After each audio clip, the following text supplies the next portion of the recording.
Hello, everybody. My name is Ulfgarður, and welcome back to Yvardsaga. It's been. I'm a little. My camera's a little crooked. Oh well. I'll just be a little tilted tonight. It's fine.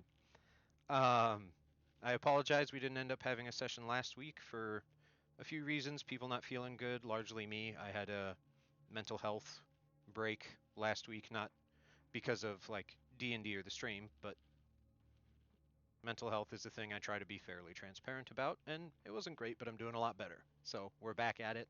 I'm excited. We're overdue to resolve a cliffhanger left from last time, and I am very much looking forward to how tonight goes. Because either way, it'll be fun, it'll be interesting. Um, yeah.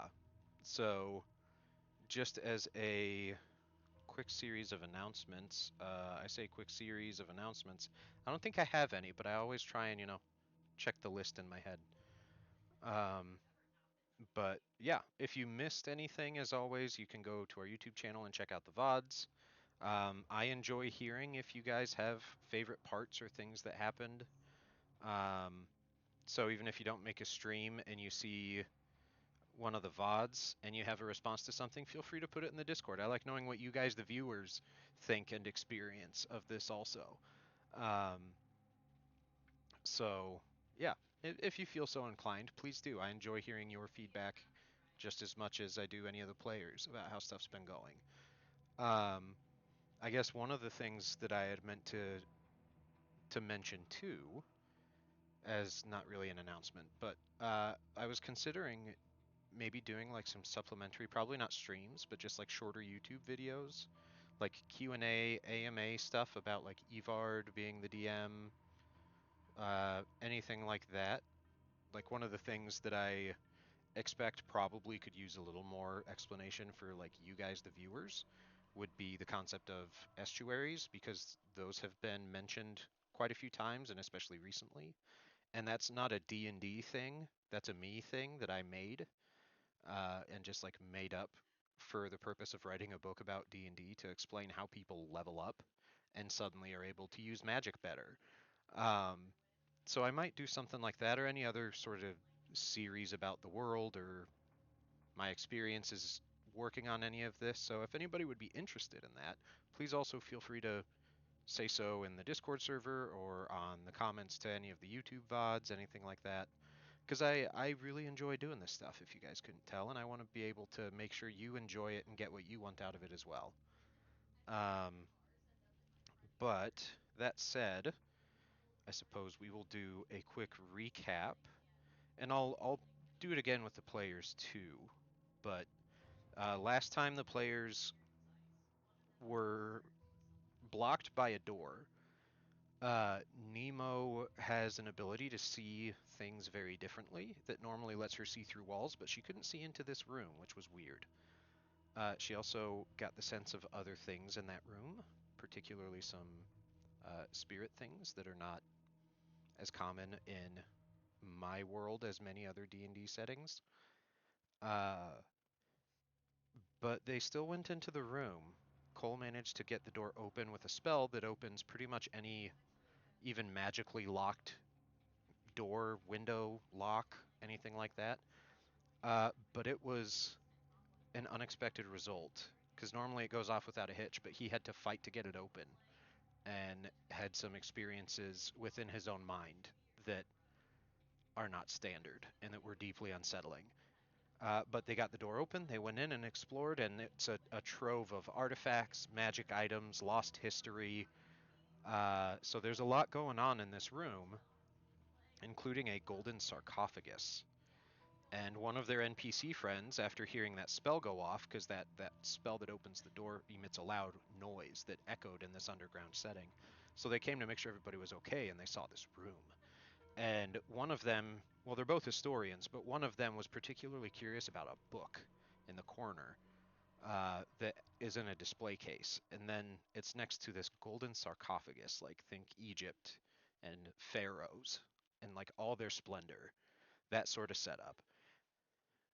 And he expressed an interest to open it to the extent that he put his hands on it, even though most of the party was like, no, don't do that. And that's where we left off. So let's find out what happens as he's considering opening this long lost uh, sarcophagus. I was trying to think of a different way to say it, but I can't. So there it is. And see what happens if anything happens and if anything's inside. So let's go find out. Let me do this. But first off, we're going to have Cole experience something on his own. So we are going to see what that's all about.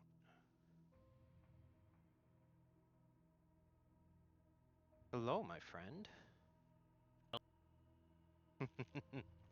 So, as a quick recap, Varkon has been chatting with you despite a language barrier and his interpreter being across the room about opening this golden sarcophagus. His hands are on it. But as soon as his hand touches it, you hear a voice in the back of your head. This isn't your estuary. This is a different mental space. Like, this is just something else. And you hear a voice just quietly saying, "Please free me."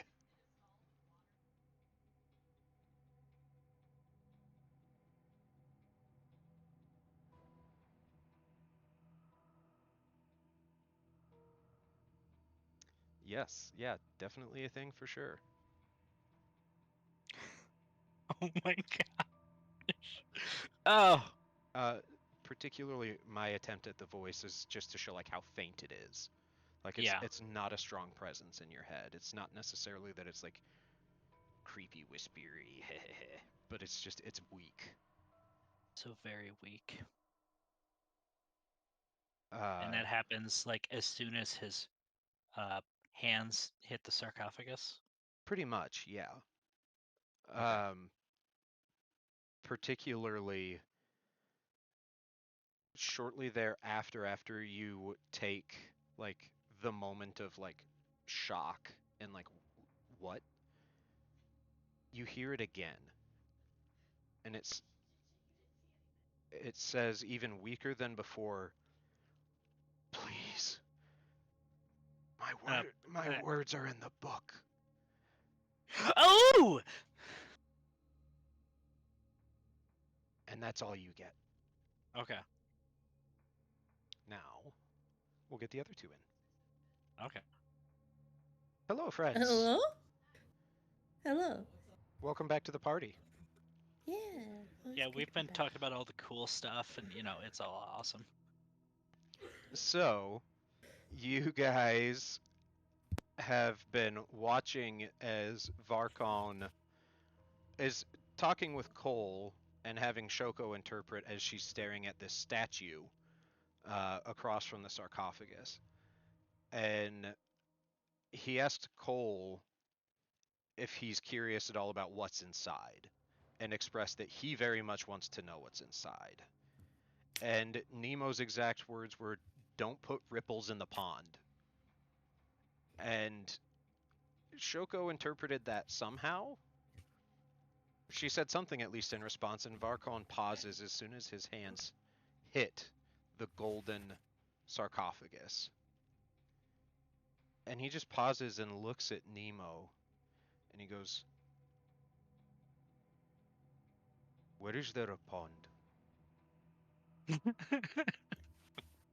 Which Shoko will interpret that far, as is. He wants to know where there is water. Where there's water? A pond. Oh, Nemo can still understand him though, so Yep. yeah. Um Go ahead. um um Nemo's gonna say there is no pond, but there is a pond in a way. Uh don't don't touch the sarcophagus, please. And Shoko will interpret, since your spell only works for your comprehension. It doesn't let him Yeah. understand you. Uh, and he still thinks, he still has his hands, like both hands, like set to if he did push, he could probably start sliding the lid, but like he's loose, he's not applying pressure yet. Cole is gonna take this chance to go Varkon, and then just hold up a finger to just like wait a minute. And then Cole's gonna place one of his hands on the sarcophagus, and just it looks like he's listening for something. Cole, you get a very slight sensation when your hand touches the sarcophagus. Not a bad one, but just like something purposeful, something acknowledging. Okay. I'm just trying to think of what would make sense for me to try and understand what's happening. Something weird, maybe Arcana? That I'm could just be. trying to think of just to try and give me my best sense of what do I feel, what do I think. Okay. What sense can you make of this? Exactly. It's should be weird, but man, am I curious. Yeah, would Um, go for it. yeah. So Arcana, I think. Sure. All right. Just wait, wait, wait. Well, I got Arcana or Religion. They're the same role, but Results may vary though. yeah. Um, hmm.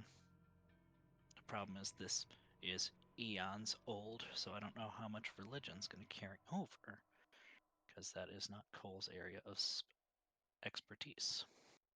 Fair. But we are dealing with what he assumes to be. Well, what we're going to think is we're going to assume religions have kind of carryovers and souls kind of do similar things. So we might be able to get kind of a wait.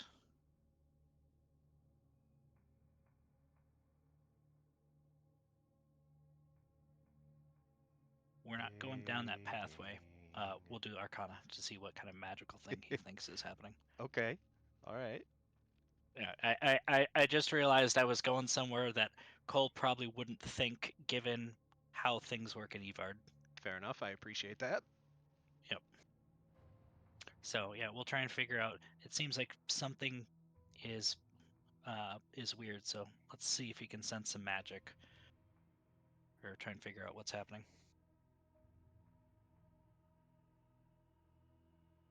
Okay. You so you touch the sarcophagus, and that sense of like acknowledgement, or at the very least just sort of confirmation that you got on contact with whatever means are supporting what you experienced a little bit ago. You get the sense that it's an echo of whatever magic is tied to that. And when you say a little bit ago, you mean what we discussed Yes. just a second ago? Okay. Yes, at the very start of this session. Yeah, but not what happened last time on Dragon Correct. Ball Z. Correct. Yes. Okay. So Cole's gonna remove his hand.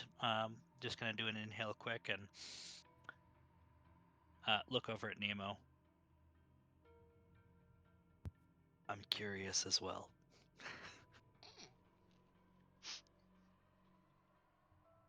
Oh. Um. But one of them is near you guys. What? One of them is near you. Every, I guess, Ron and Shoko being the two that can understand you, they give Nemo a very what the fuck kind of look.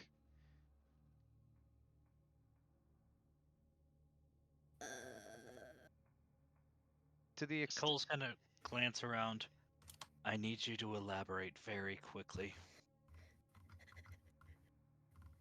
There, how many are there? Three? Four? Three. Three. There are three of them. One of them is at the head of the sarcophagus.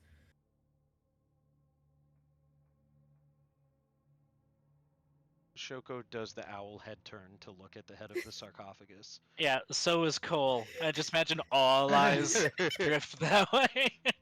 And there's nothing there but that floating green sand glass unlit lamp contraption that's hovering above the floor. Shoko will float over around the corner of the reliquary and look at Nemo and just say, "And what are they?" They're. And, like, you see her like make these gestures, like she's trying to communicate but doesn't know what to say. Uh, they they seem to react when you get closer to the green thing behind the sarcophagus, but I would rather not disrespect the person who's buried there.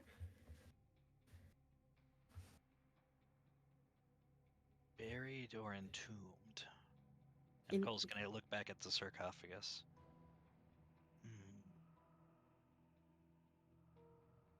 Would you appreciate someone opening up your sarcophagus and poking around at your body?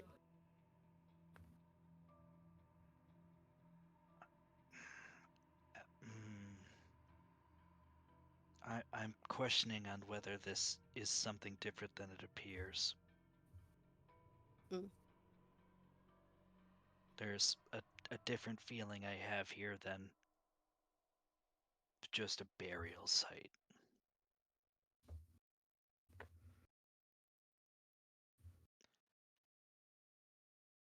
Uh, fair. Okay. Um,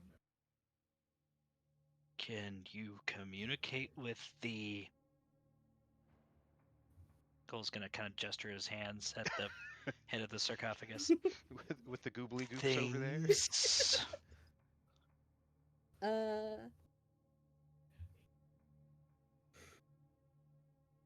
I don't know if they'll be up for negotiations.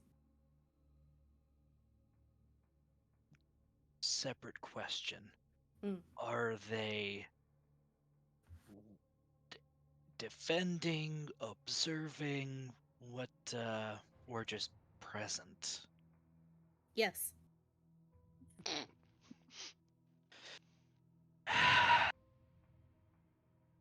Cole's gonna look at Shoko.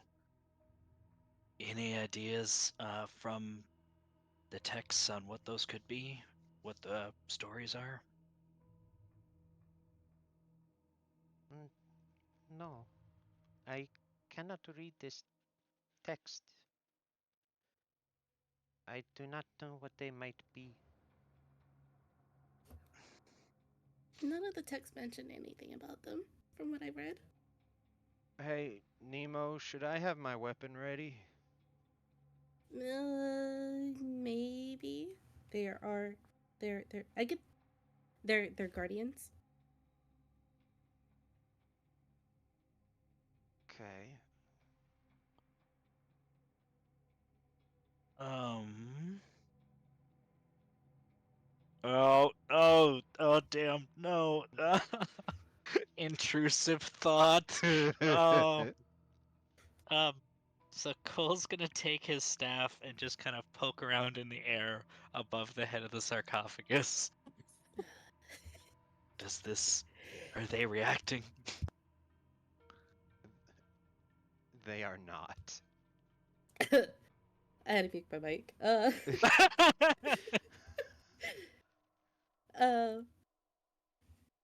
I guess Nemo will. I totally forgot that she could do it more than once. Wait. That's primary to your animation can use this feature a number of times equal to your charisma modifier. Yeah. Okay. She switches on that little feature and I guess takes a look to see how they reacted to being smacked in the face with a stick. Okay. One sec, y'all. Let me give Nemo the Nemo vision mode while y'all are in the waiting room. Gotcha. I'm actually gonna go grab something. I'll be right back. Okay, no worries. Yep. All right, Nemo. So, you look around and they are indifferent. Okay. The one that Cole would have potentially smacked in the face with the staff seems unaffected. And this would probably prompt you to realize a little detail about them and how they work. They seem to be fully present in the ethereal plane that you are looking into. They're not physically in the material world in any way. Mm. But apparently, much like you can see through the veil, apparently they can too. Because they have been watching. Mm. But walking through that space, waving a staff at face level, doesn't seem like it has actually affected them in any way. Okay. Um, Because they're more concerned about the thing behind the sarcophagus, right? that's the only thing that really prompts any sort of attention from them beyond just observance or any sort of like increased like sense of even minor agitation or tension or anticipation in the emotional state of the space on their side of the veil. That's the only thing that really gets any sort of change. The rest of it, including the sarcophagus, they don't seem to be that interested in, particularly on their side. All of the other stuff in this room doesn't exist. There's Oh, the sarcophagus is not there. right, the sarcophagus, Okay. the statue, the reliquary, the cabinet you're in front of, which I believe last time you were considering lockpicking the display case for, but I don't think we resolved that because there was stuff inside. But like, there's no representation even of any of that to your ethereal vision, Okay. so they don't seem to care. And then the weird things are the green thing and then the back wall, if I remember correctly. The back wall. What did I say about the back wall? Mostly the green thing is the main Okay. strange feature. The only Okay. other Okay. like accurate portrayal of an object in this room on the ethereal side is the stone pillars. Like all of the other furnishings, decorations, and stuff is missing, which is also weird. Like that in and of itself to you would be a little weird, but not probably the biggest concern. Right. Okay. Cool. Okay, good, Yeah. Yeah. excellent. That. Be able to. Welcome back. Otherwise. Nemo vision has ceased. Oh no, she's gone blind. Oh no. Oh no. Womp womp. It's the turpentine. Oh damn it. It caught up to you. Shoot. In a bar. Happened. Quick. Happened 4 days Run. later. It got you blind. Yeah. Run! The boost! Oh no! um. Yeah, she's just gonna tell Cole that no reaction to the stick to the face. What That about does imply it has a face. Oh yeah, they do. and any reaction? And I'm gonna put my hand on the sarcophagus again. To this? I stand corrected. They don't seem to care. You've annoyed them enough, they've stopped caring. So Cole's gonna look across over to Varkon, kind of shrug, and go, I'm good with that. Shoko will turn her head around to look at Varkon and resume her spot as she does so. in front of this statue, and she will, in giant for the two of you who can understand her, she will just say, "Open it." So I'm gonna kind of help grab and pull as Varkon pushes. Okay, you guys crack open this golden sarcophagus from goodness knows how long ago. And inside you find no body. But- But it. Instead, it is full of red, almost a liquid, but not quite. Like it seems solid, but you can see through it. God damn it. Particularly, you can smell. The smell is modified a little bit, but this looks like it's a strangely reddened color of honey. This whole thing is full of reddened honey. And inside it is a small case at the very bottom in the middle with a handle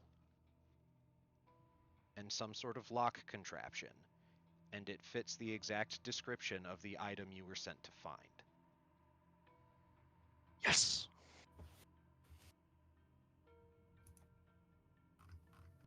I ain't touching it.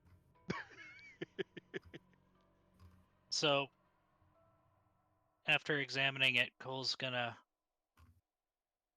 look over to Shoko. We had honey and cinnabar in the other room. I'm guessing that's what we have here. I would believe that. One moment, please. Oko takes a big slurp of the sarcophagus juice. Ooh. No, that's Bogan Carl. If you missed it in the Yeah. Exactly. the That's Discord. why I swore. I I was was like, they are vindicated. as Yeah. soon as they said that, I was like, "Oh fuck! How did they know?" They are getting elevated to a next plane of existence, or severe food poisoning. Hard to tell. Um, y- yeah, it'll certainly be one of those things. I need to do a thing real No. quick.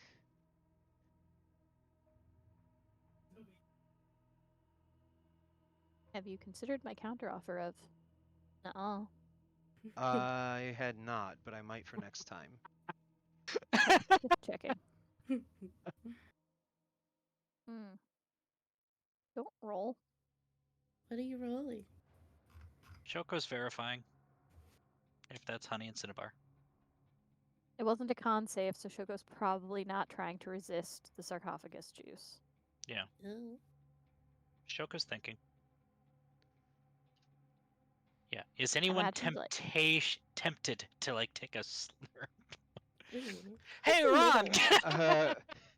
As you guys do that, and after Shoko excuses herself for a moment and continues looking at the statue, Ayejeye, you and Ron would see that she had up to this point been like observing the statue itself, the winged figure portrayed in the stone on top of this pedestal. But as they're opening that, she shifts her gaze down to look at this plaque that has these glowing runes on it. Hmm. Oh shit, what did that say again? We activated the trap card. And as soon as her gaze settles on there, you can see she whispers something to herself and Is it a immediately prayer?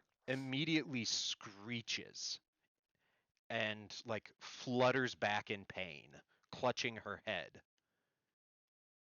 and just starts shaking her head as if like trying to clear her mind. And Varkon looks extremely concerned but doesn't know what to do. And she says, "Do not read the runes. They hurt. They hurt so Ah. much." Um, Oh. Oh. the books over here did that too. So casual about it, like, oh yeah, reading hurts. So yeah, while that's happening, Cole's gonna do that to try and pull the item up from the honey mixture.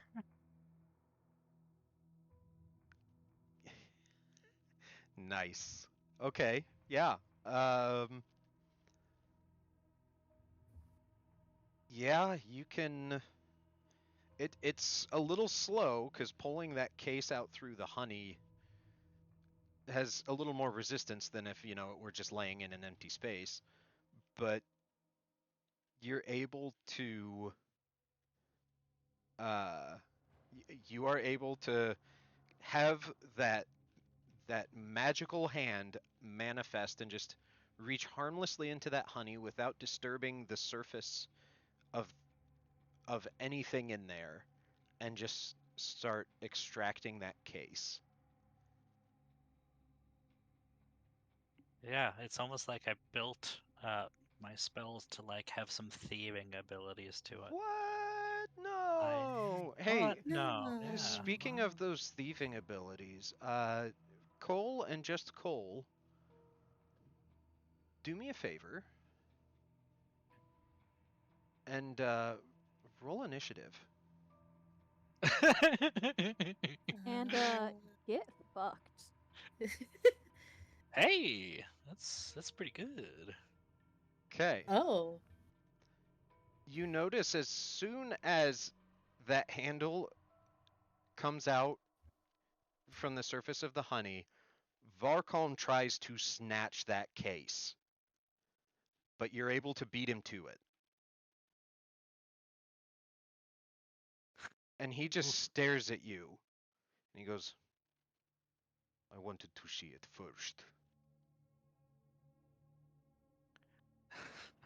um, He just looks very dejected about it. And Ron points his crossbow at Varcon and he says, I don't know what that was, but I think he was taking that for real. Me. I Cole's guess. gonna like clutch it close, and it's all sticky. So he's gonna like take off his like overshawl and like try and wipe all this shit off and just coat it. And he's gonna say, "This is what we were sent here to get. I have to make sure it gets back safe." And Shoko, having shaken her head clear of whatever headache that reading gave her, despite her dedication to being an academic historian, uh, glares at Ron with his crossbow pointed at her companion. And she just says, Put it down. And there is a tension to her posture that you guys haven't seen. There is an anger in her eye that I guess only a Yejier and maybe Nemo could see. But that's not the same kind Shoko that you've seen so far. She looks angry at Ron. I don't know if Barkon's words were translated. Ayeshier would do that and sort of try to do a placating, like, hey, we can all be friends. Shoko did not interpret his words, so Okay. yeah, Ron has no idea what he actually said. Yep. Neither does Cole, really. For what it's worth, Cole, he seemed like he was trying to like portraying an aw shucks energy. Yeah. So it's like Cole offered his explanation. It's like I gotta do. Um. So as the Yoji explains that, Cole's gonna look to Ron and just kind of nod, um, and put his one hand up, just and kind of flutter it down, like we should be all right. Put it down. Can I presto that box? Please. To After clean it? Cole spent so much time trying to wipe everything off of it. Can you get my hands? No. Why'd you get it on your hands? I had to grab it. That stuff's toxic. You're not supposed to touch that. God, didn't you learn anything from when we put it on Ron? Yeah, Cole, you should totally walk over to Yeshie right now and get that prestoed. Like right away. So yeah, Cole is gonna bring this over to Yejia actually. Wait, did Cole give her the bag of holding back? Or does he still have that? I believe you gave it I back. He thought wouldn't let you you keep did. it. Yeah. Okay. So yeah, I'm pretty he'll sure you did. come over to Yejia and ask her to open the bag so he can put this in. He's gonna look real skeptical that I guess if Mage Hand lifted it, it can't be that heavy. No. Cole's also holding it. Yeah, this bag has a lot of shit in it. And this Uh. one I can't fix. As you're doing that, Cole, before we go too far away from you telling Ron it's okay, could you roll a persuasion check to actually convince him for me? Oh no, that's valid. He said, "Oh no," and I was like, "Okay, fine." Persuasion.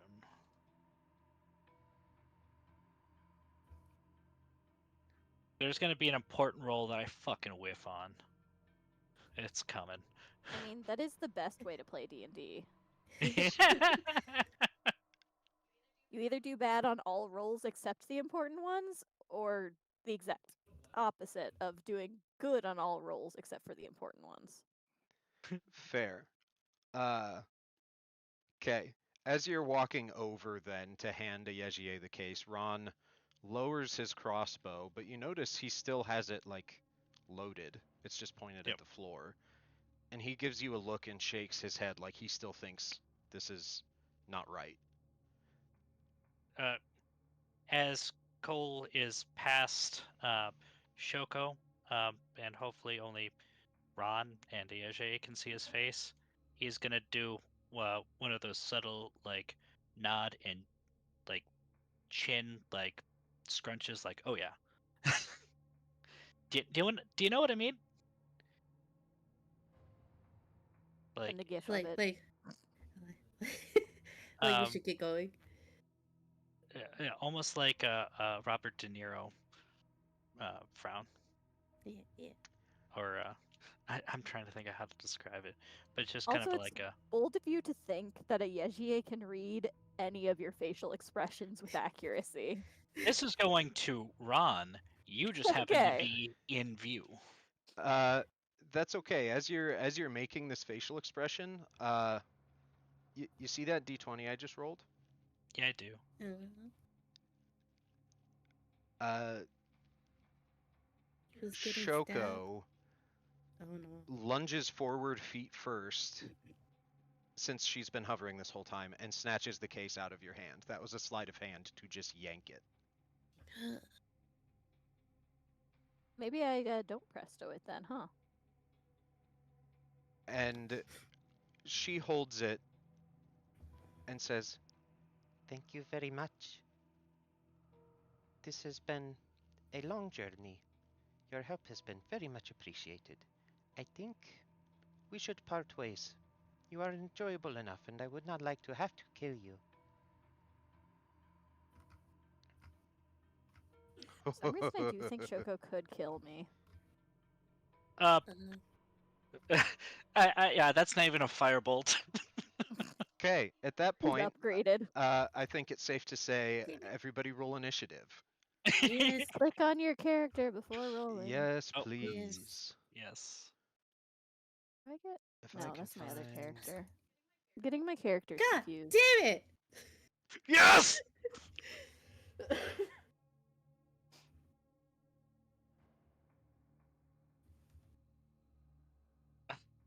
Fuck you, Birdie Bird. So, this clearly isn't the time to have this conversation. However, Cole is totally gonna rub this into Yojie's and Nemo's faces later, because he was right.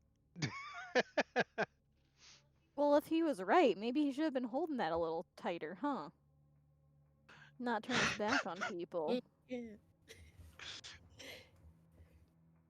How can you be a thief with like a weak hold on the things you're stealing? My hands are itchy. Has a similar vibe to I'm in danger. Okay,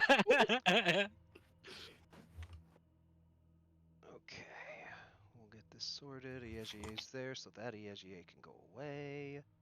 Those guys aren't even here anymore. I'd be okay if there's 2 Yeshies on the initiative. You can That leave her would be there. Nice. Yeah, she can sit tech twice. Yeah. Cole got a 21. Nemo He got just completely ignored 4. us. Sorry, what? What did I? I was saying you could leave a second Yeshi on the initiative. That's fine. Oh. Yeah. Yeah, pass. Damn, I'll try again next time. Okay. Right. Good luck next time. Thanks. That will then be, hold on, because I am still remembering how to do all this with the Roll20 or the D&D Beyond integration. Oh boy.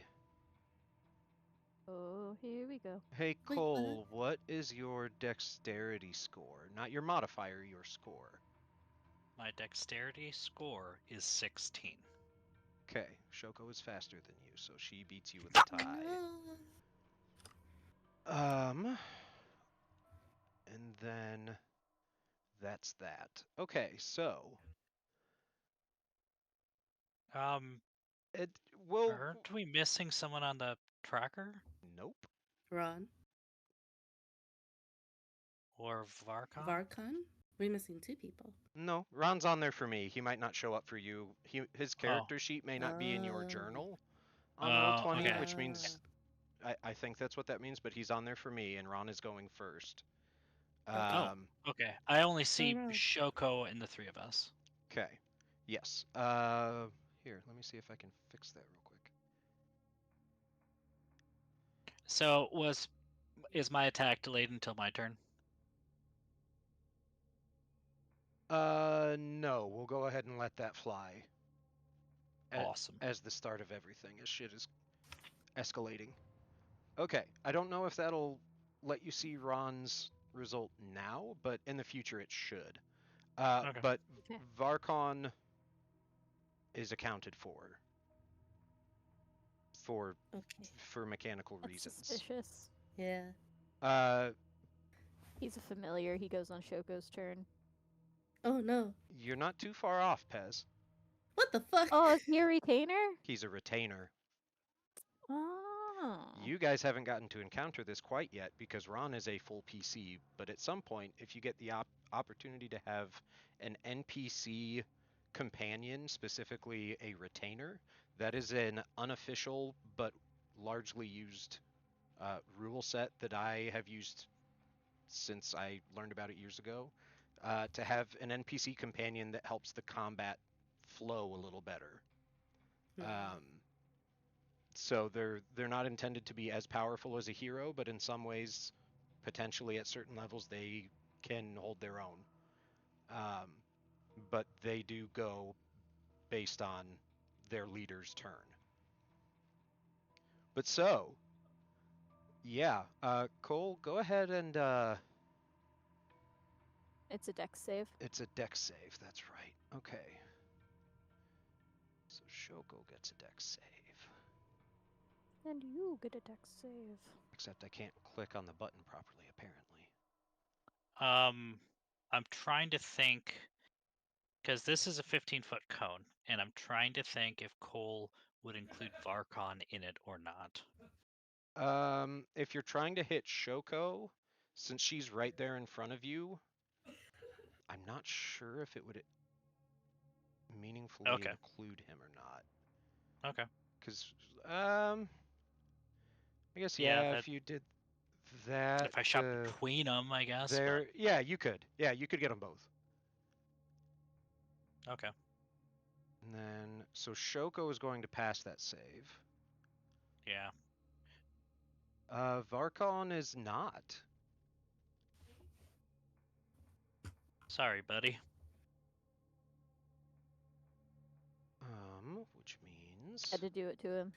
Yeah, it's true.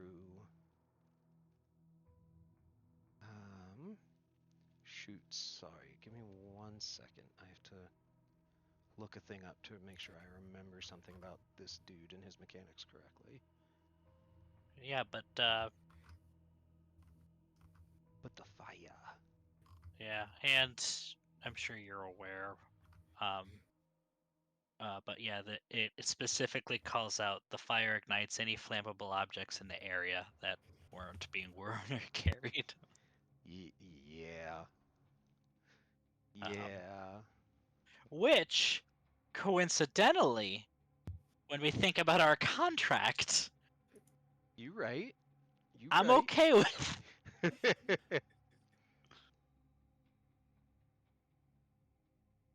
Let's see. Okay, so what? That's what it was. Ba-ba-bum. Ba-ba-bum, ba-ba-bum, ba-ba-bum, ba-ba-bum, ba-ba-bum, bum-bum, bum. Yeah. I Dun, know you guys can't dun, hear it, but on stream dun, we do dun, have music that should be adequate for battle. Not Pokemon music. I think we got some pretty banging music I mean, ourselves. by all means, continue. I don't let me Yeah. stop you. Gonna get you copyright struck. Right. Niantic's coming for your ass. Okay, so Cole. This is gonna hurt. Hope you enjoyed Shoko living for the short amount of time you have.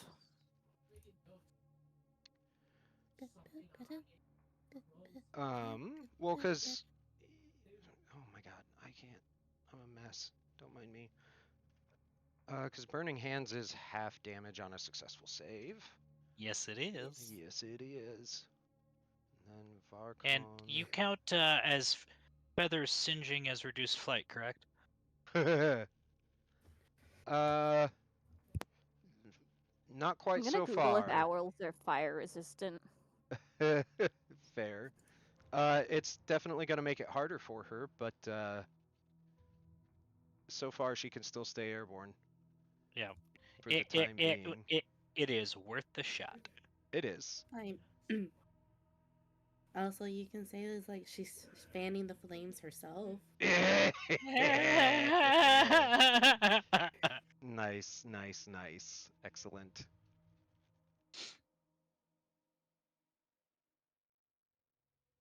Okay. Down and feathers are among the least flammable bedding filling. Wow, Well, that's there you go. interesting. Granted, that's bedding filling, so. Yeah, but I've singed feathers off a chicken. Like they burn, It's they true. smolder, but they burn. It's true. Yeah, they I guess catch fire like wool, where it like kind of smolders, but Yeah. doesn't like catch fire. Yeah. Also, I would count feathers as being worn. Yeah. Maybe carried. Yeah. Uh, I do you wear like, your hair though? Do you wear a tail?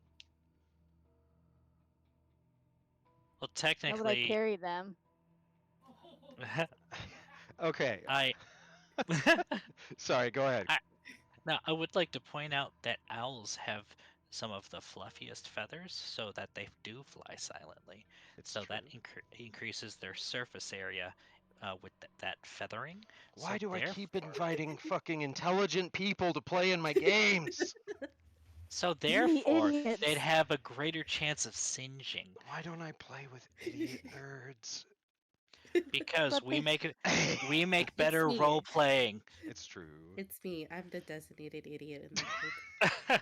You're a Well, liar. Lies. Also, Ulf, I've been simping for this long enough. You felt bad and you had to let me join. It's true. That's fair. Yeah. Okay, so Cole, your burning hands go out, and Shoko screeches and tries to like lunge upward with a flap of her wings, and she still takes some fire on the way up, but she manages to get out of the worst of it. Varkon is turning around to fully get ready for what is clearly coming. Oof. And he takes that fire head on. But see, the thing about Goliaths is they can take a lot of damage in a short burst and shrug it off pretty well.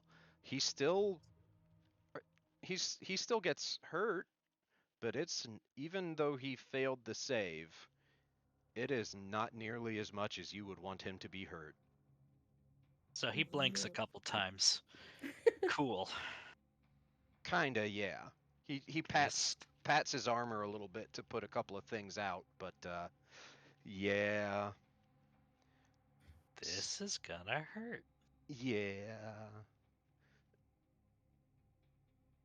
So,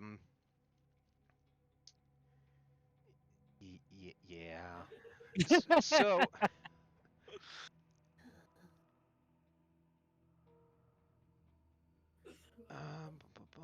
make sure I'm not forgetting anything.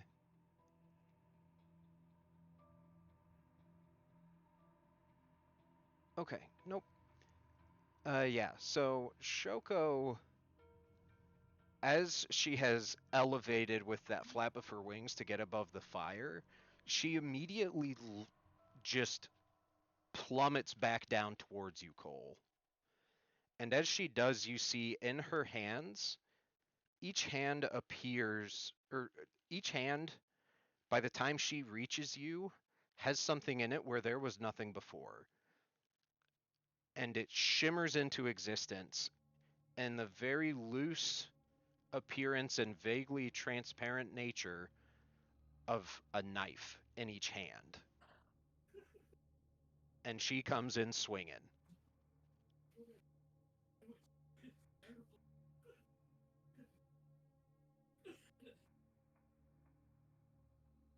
Oh. So that first That's not one's fun. coming in hot.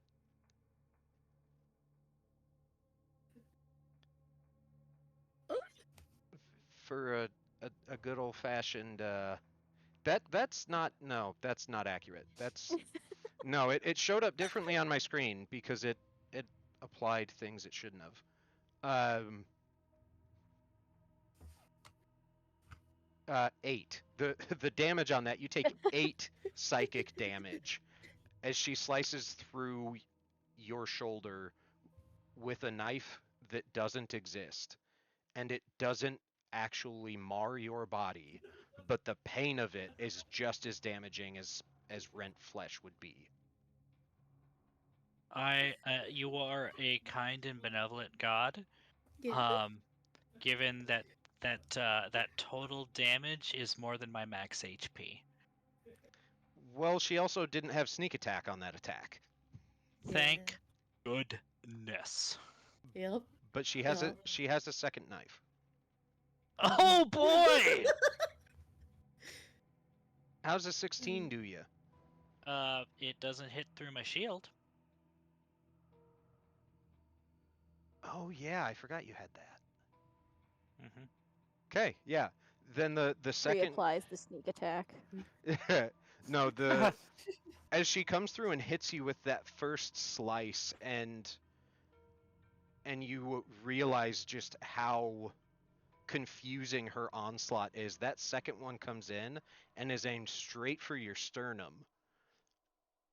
But that shield, much like her weapons did, shimmers into existence in front of you and stops the point of that psychic blade from going any further.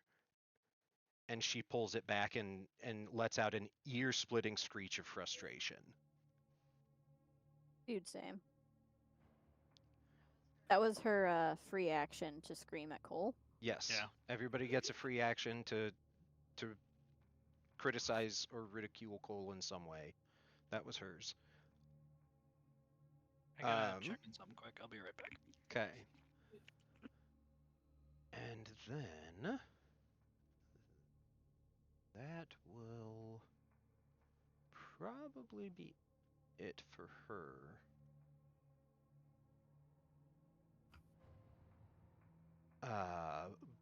But then Varkon gets his turn.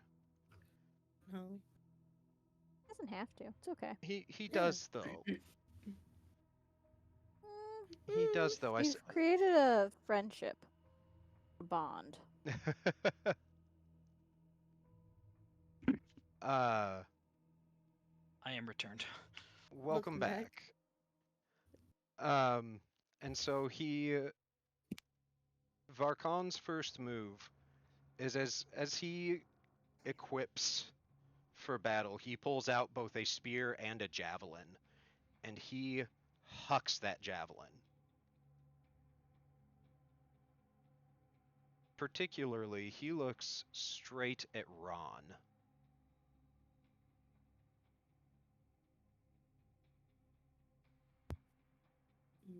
No.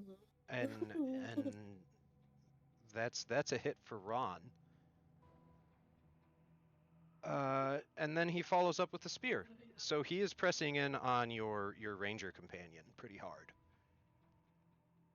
Oh, it didn't roll his damage?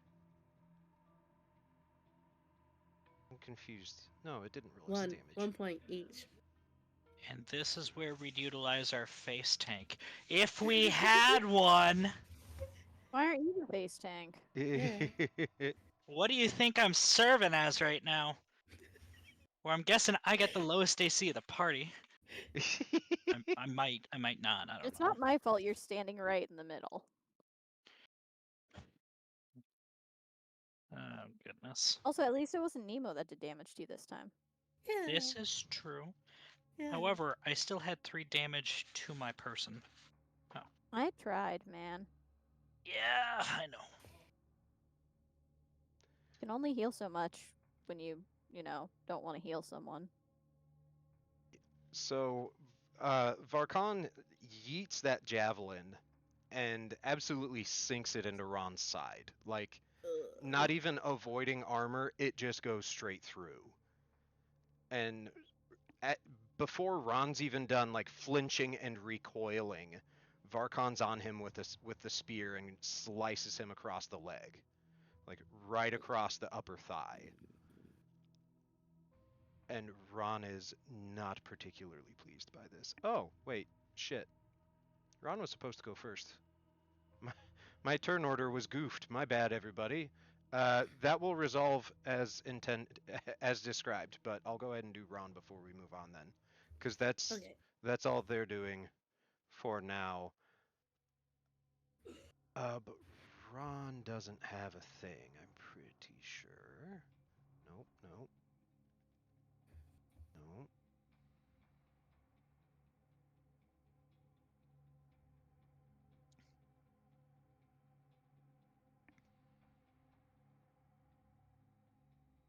Okay, yeah.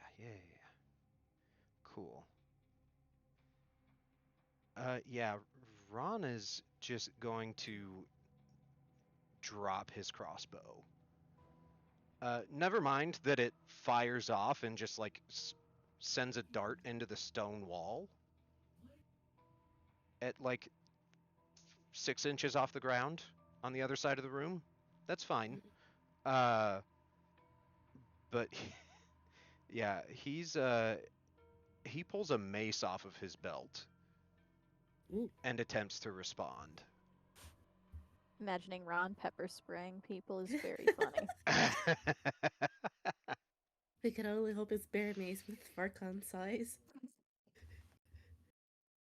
Ooh, that's not bad. No, that wasn't too bad at all, was it? Get him, Ron. Good job, Ron. Get him. Give him the chair.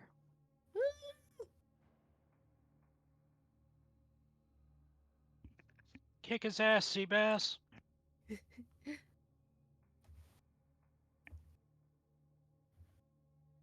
I have Varkon's character sheet somewhere.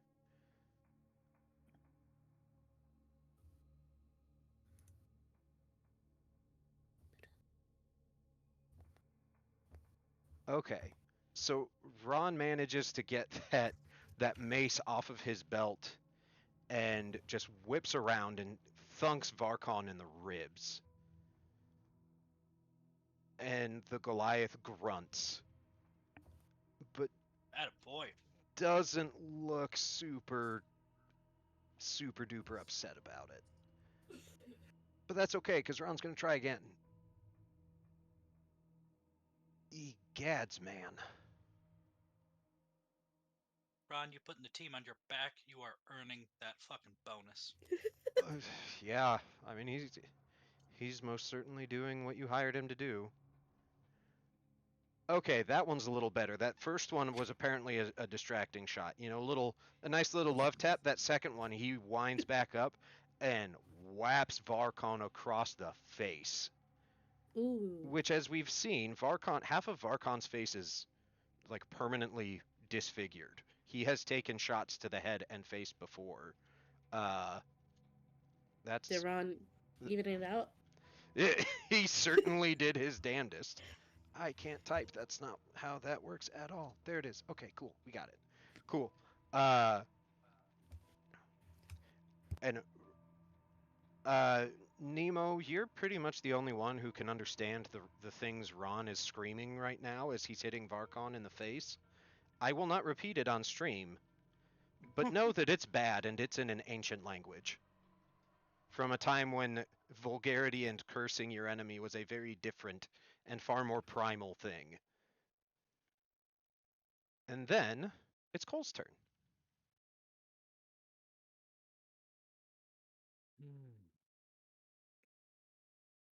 Okay, we have a couple choices here.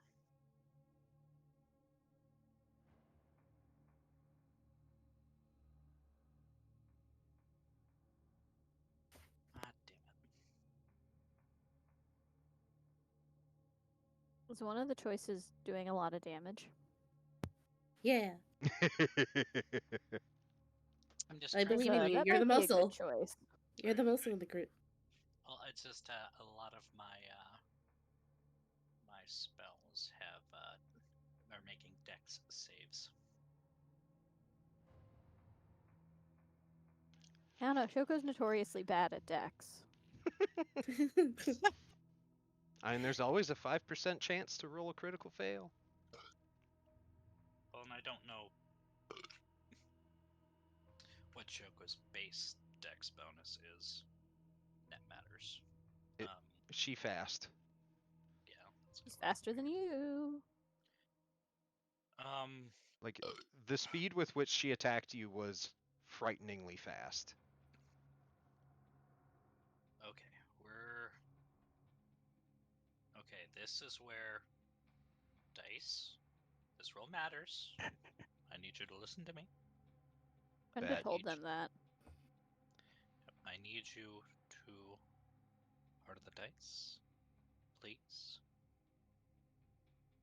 Let's go.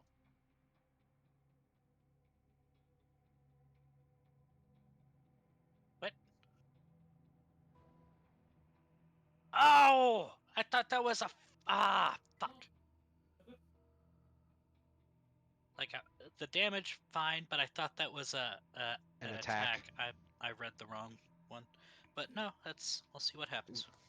Okay, since that wasn't what you intended, I will let you take a different spell if you want. But if you want to let that resolve, I'll resolve it.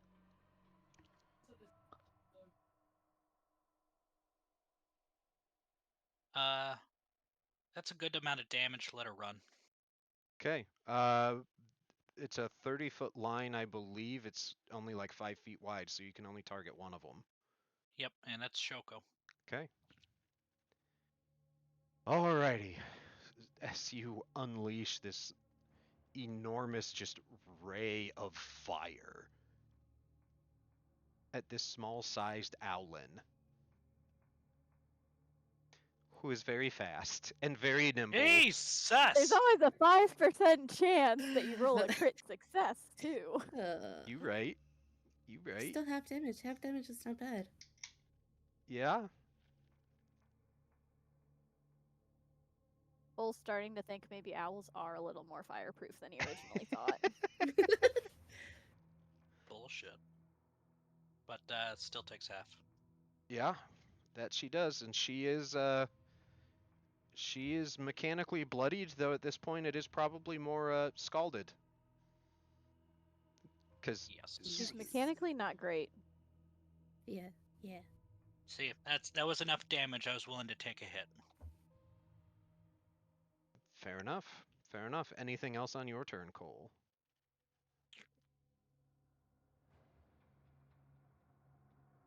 Oh gosh, why is Um, this screen so bright? I don't think there is anything else because,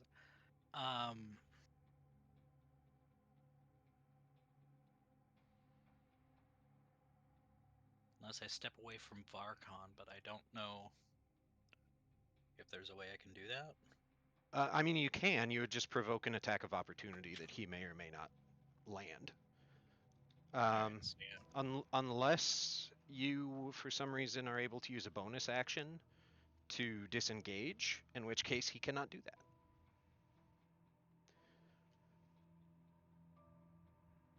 I am not able to do that, so we'll stay where we be. Fair enough. Alrighty. Then the turn goes to a Yajiye. Yeah. Can I reach around Cole to go for Shoko? Yeah. Okay. Without having to move, I was assuming. Just right beside his head, just a spear and an arm. Thwomp. That just go on for days, it feels like. Yeah, Cole Yeah. ducks. He wouldn't need to duck much, I don't think. Probably not. Maybe I'm using his horns like how you use a pool cue Slingshot, holder. the cheater Right thing for the between- pool cue. No. I'm lining up the shot using the horns. Okay, Rad. That playing That. pool with my horns. That's on the docket for an animation. Okay. Yeah. Uh, okay. I would like to. I remembered I had a thing that's like a once per turn thing. And I wanted to make sure I remembered where it was. I would like to two-hand spear stab at Shoko. Excellent. Dangerously close, probably uncomfortably close to Cole's head. Probably. She has no, personal bubble or anything. We've established that. Ugh. I don't think that hits her. Let me check a thing real quick. Okay. Sorry, I have features I don't remember. That is okay. This is only like our second actual combat encounter. We've done, this is our 13th session, and this is our second actual real combat encounter. The first one doesn't count because Nemo ended it immediately. Oh, it's only on my damage. Okay. Okay. Yeah. Hi, Hoban. You're so helpful, buddy. Giving earthquakes, is he? Yeah. Oh, thank you. Well, I mean, I'm not on cam, so chat can't see the earthquakes. Well, that's true. I Uh, forgot that. they can probably hear him headbutting my microphone, though. You guys probably can too. But no, with her elevated position floating above Cole's head, she's able to see your strike coming pretty well, Yejier, and she manages to just slip to the side and avoid it entirely.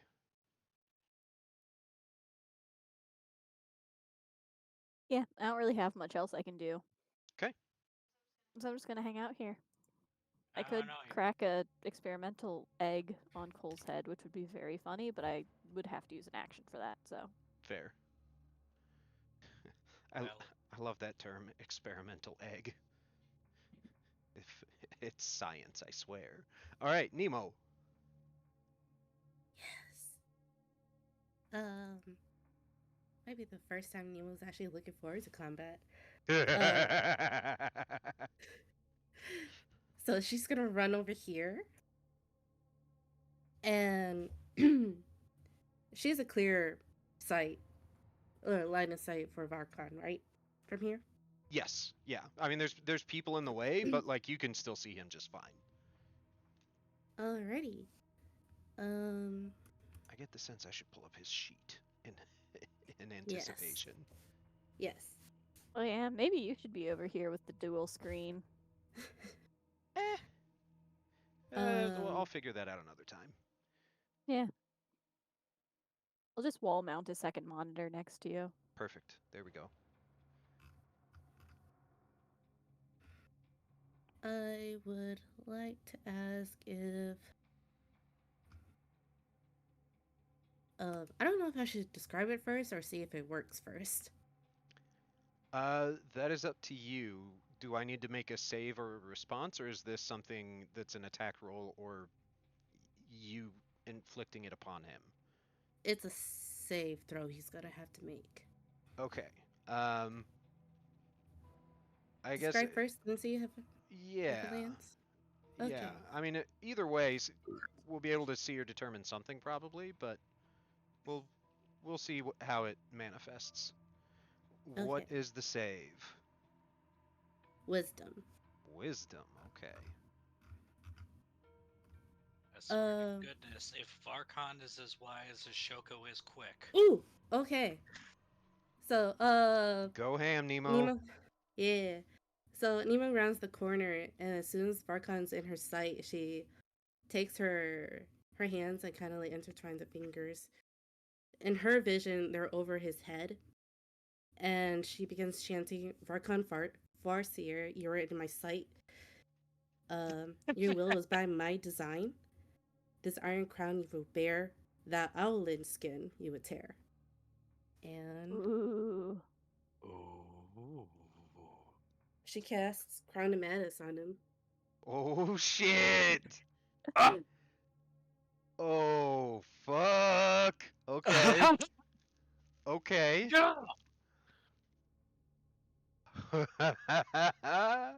Yeah. And like, if anyone could see her face, there is this like really this big shit eating grin across her fucking face. My, how the turntables, Shoko. Oh my. Okay. All right. How? What?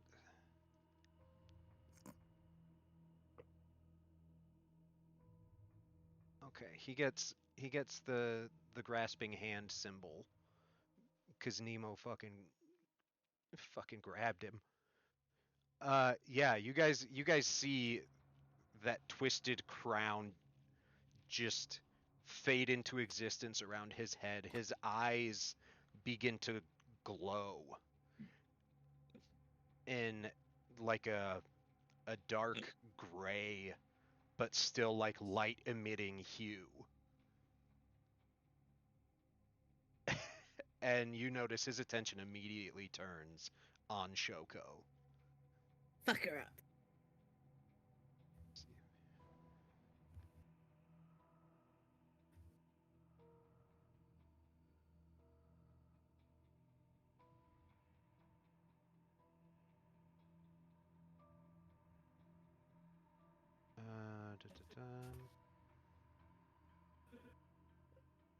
Okay, all right, yeah.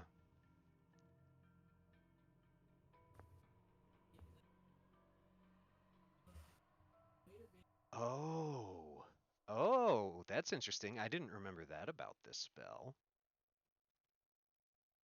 I don't like it when he says things like that. No. Yeah. The charmed target must use its action before moving on each of its turns to make a melee attack against a creature other than itself that you, the caster, mentally choose. He is not in melee reach of Shoko, so he has to make an attack against somebody you choose, Nemo, before he can move. How does he's wielding a spear, correct? Spears are not It's reach not weapons 10 in foot. 5e. Oh. Nope. He The, could throw though. Oh, but melee. melee. The target can act normally on its turn if you choose no creature or if none you choose are within its reach. But that was badass, and at least for one turn, I'm gonna let it fly. Cool. Cause Yay! hell yeah, like that. I'm not gonna poop on that parade. That was awesome. Well done. Yeah. The creature. It's one of them ambiguous language ones. Yeah. It Can she is. have him hurt himself?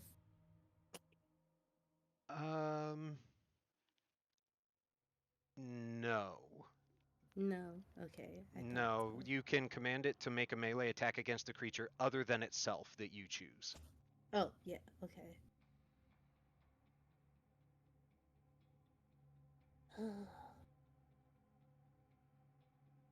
Well, would you say all this happened in less than a minute?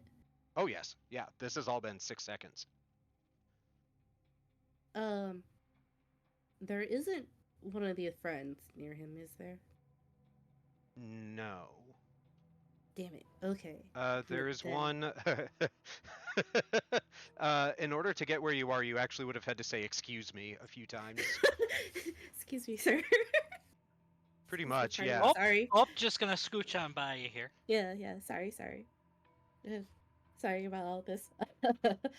Get to play then, the dilemma of which side do you present to the person you are shuffling in front of. uh, shit. Okay, well, there isn't anybody that she would like Varkon to attack immediately, so I guess he can act normally for now. Yeah.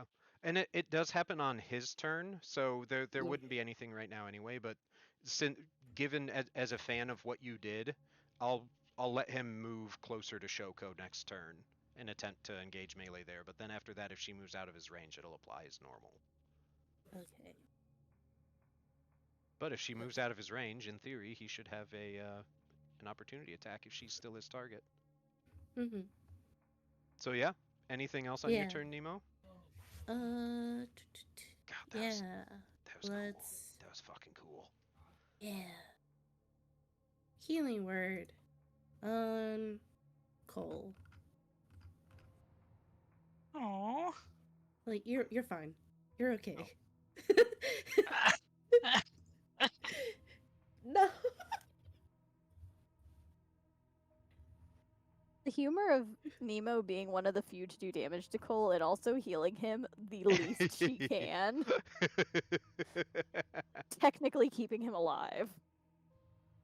I have a job to do to protect her.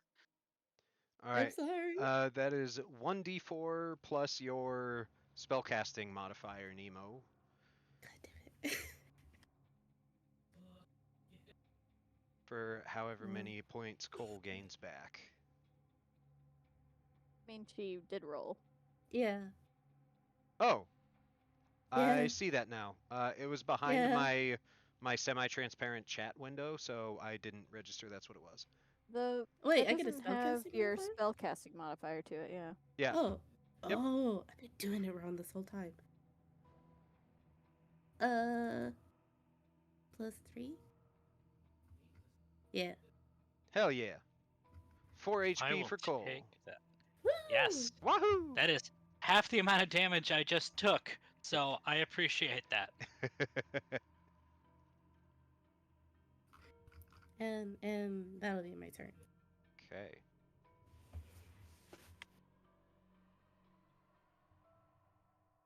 You didn't move Varcom? Or That's on his his turn. turn. His His turn. turn. Yeah. Oh, okay. Yeah. Okay. Then we're back to the top of the turn order, and I'll get it right this time with Ron. Woo! Seeing Varkon suddenly just develop a new piece of jagged jewelry across his face and have his eyes glow, Ron lets out a "Oh fuck!" And as he's well, no, he probably would still swing, and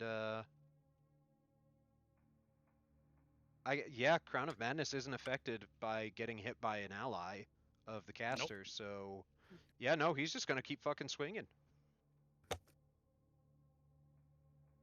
Down, Come demon. on, now Down. get. That first one will not be a hit. That second one will, though. Ooh.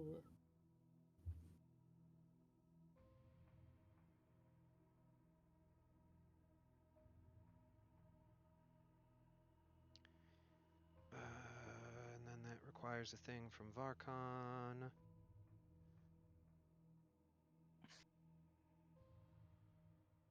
because of how retainers work. Varkon gets thumped in the chest a couple times, but he's entirely focused on Shoko. If he's hurt, he doesn't show it much. He has gone mad, and that's gonna be all that Ron does. That's pretty much his whole gist right now, is just thunk. That's fair. Totally fair. Whack. Yeah. And then Shoko is on her turn, and Varkon goes at the end of her turn. So she gets to do things first. And seeing that something just happened to her buddy is a little unsettling. And so she is going to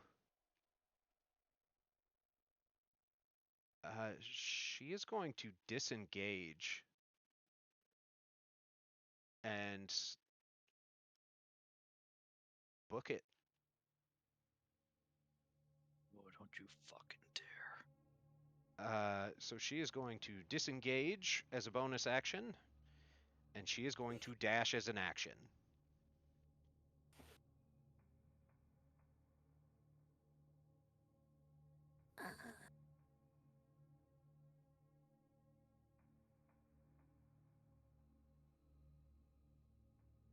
She gone. Like off the map gone. She is off the map, gone through those caverns past the hole in the wall. Fuck. She fast. Disengage and dash is quite a thing. And she has your case, but you guys aren't entirely empty-handed. Because you have her buddy, and he's currently not aggressive towards you for the moment. He is going to try and chase her, though.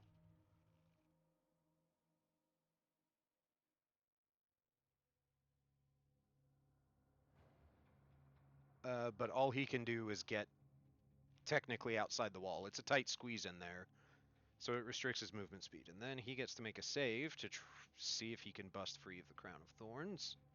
I thought that was something that...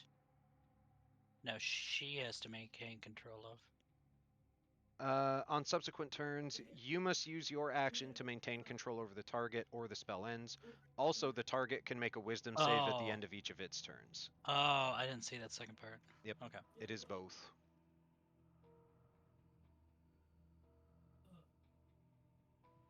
That does seem to be a save.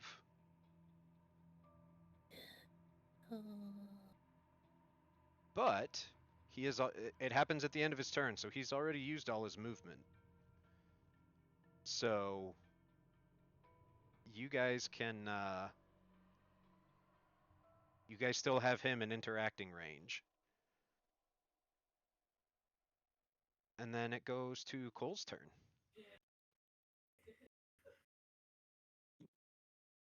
Is his health accurate? Yes, it is. Holy fuck.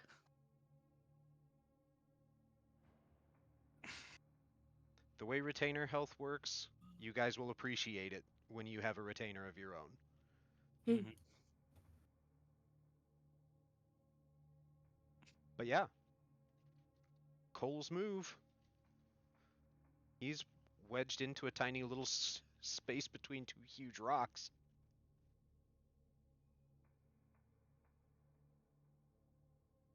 Well,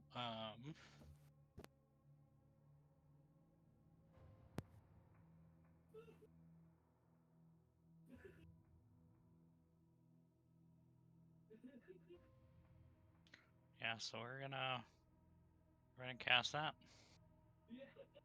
Oh, boo.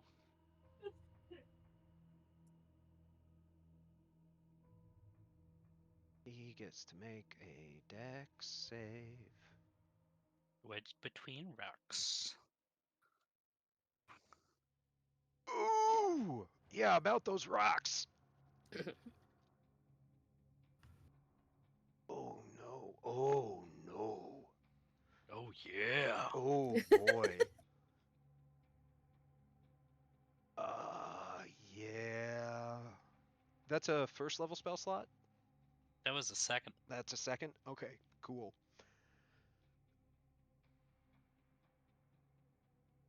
Um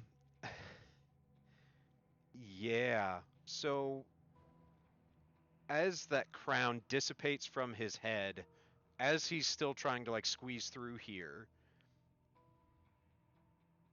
Cole, you just start chasing him down and let fly that Agonazar Scorcher again and catch him square in the back. And as you do, he arches his back backwards and bellows out in pain and ends up falling forward and catching himself on a crystal formation that's on the ground right there and actually slices part of his side open. So he's very hurt very suddenly and is on the ground wallowing in pain.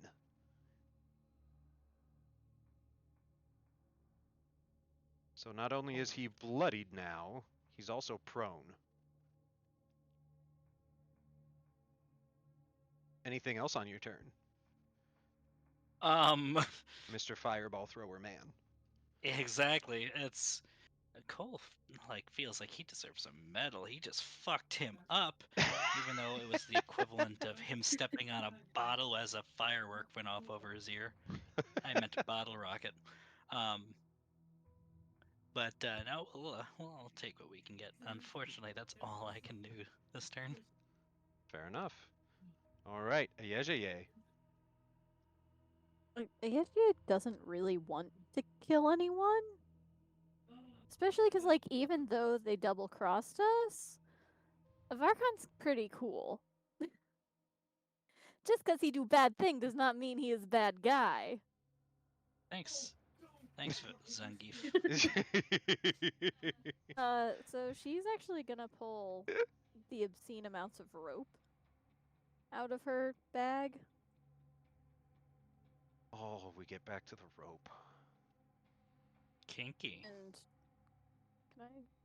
yeah, I can reach it from here, right? Oh yeah. It'll be a I'm little gonna- silly because he's technically through the wall, but Yeah, I mean, I'll lean into the. I just don't want to completely block the area. I could step in and step out too. I have enough movement for that. okay, yeah, we'll assume But you I do am that. gonna just start wrapping rope, I guess. Okay. Make a sleight of hand check with advantage.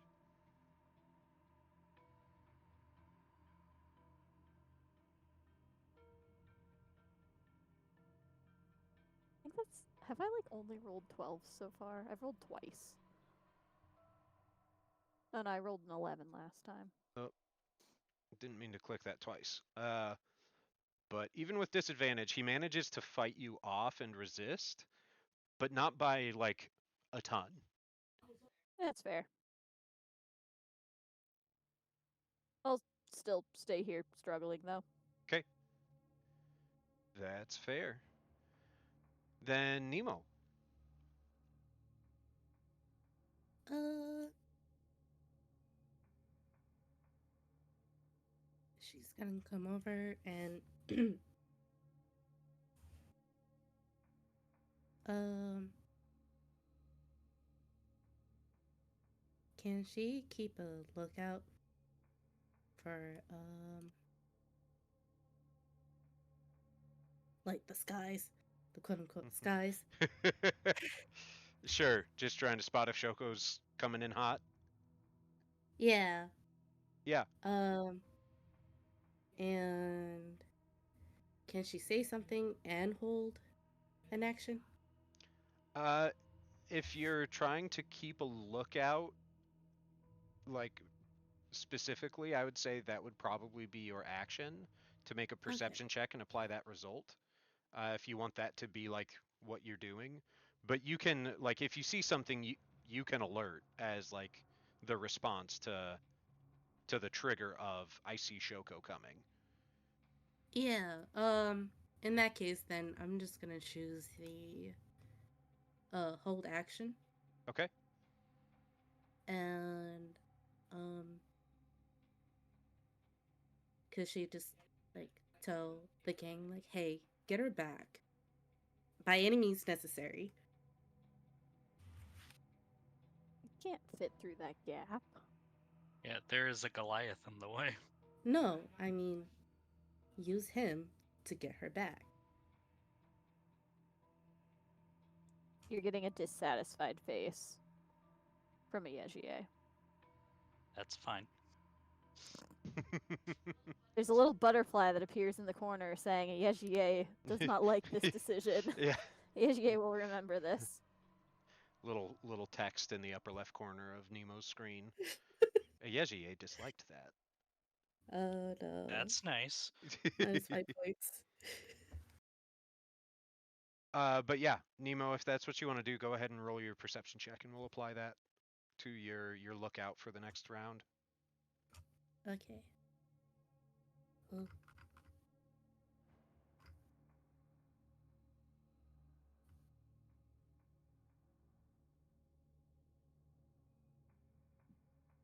Fuck. You're so good at this. I'm so good at this. Okay, your eyes are peeled. With a potato peeler. But I'm still holding my action. Yep. Okay. Yep.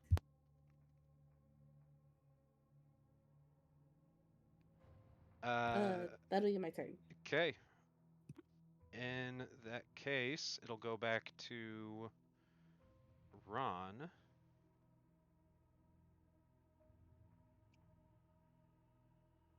Who is going to go and pick up his crossbow off the ground and attempt to not attempt, he can to reload it. And Cole, he's just gonna straight up shove past you. Yeah, that happens. Like, not go around you, and he's gonna step here and aim the crossbow directly at Varkon and just hold it there. And he's not gonna say a goddamn word, but he doesn't necessarily need to, and Varkon seems to get the message. And assuming Shoko doesn't come in hot in her turn after this, Varkon will comply and won't try and wiggle away. He'll let you tie him up. Because otherwise Ron's gonna just shoot him in the fucking skull. Yeah. Ron has had enough of this shit. He's also still got a javelin sticking out of his ribs. Should be noted. Oh. So squeezing past That's you, probably Cole, was fine. a little awkward. He bumped me with the shaft of the javelin and like rotated me aside with that. Yeah, don't worry. He regretted it more than he meant to do it. A turnstile. Yeah. Yeah, it actually made him do an involuntary spin move like a basketball player in order to get into position. But assuming Shoko doesn't come back to try and get Varkon, she doesn't. So you guys are able to tie him up and get him pulled back inside if that's what you want to do. And at least for the next few minutes, you won't have her bothering you right away. Whether she makes an appearance later, we don't know. But at least you'll have a little bit of time to figure out what your next moves are. But let's go ahead and take a quick break, get a glass of water, stretch, do whatever we got to do. Give you guys a moment to think about what you want to do at the end of this most recent development. So we'll be back in just a couple minutes. Yeah.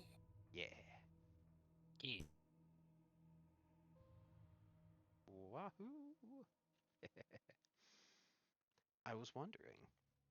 I was wondering how it would go, and I think it went well. I'm excited. I think it'll be interesting. So let's see how they deal with this. But first, we're going to do our standard wellness break. And by now, those of you who've been around, you know what to expect here. You know how to take care of yourselves. You know how to keep Dear Sweet Millie happy. For those of you who don't know, this is my goat. This is Dear Sweet Millie. She's a real goat that lives outside my house in real life. And she absolutely 100% for real knows if you're taking care of yourself or not, and she can do stuff about it if you're not. They're good for you, but they're not necessarily enjoyable. So save her the trouble, keep that little smile on her face, do whatever you got to do to take care of yourself, and we'll be back in just a couple minutes.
that's the wrong screen. Here we go.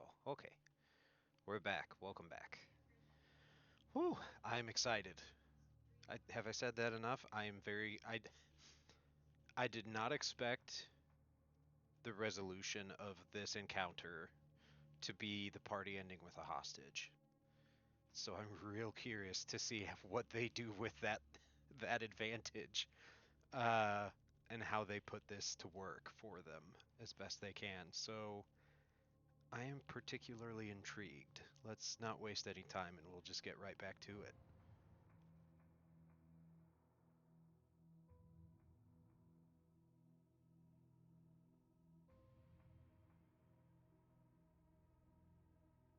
Eight 30.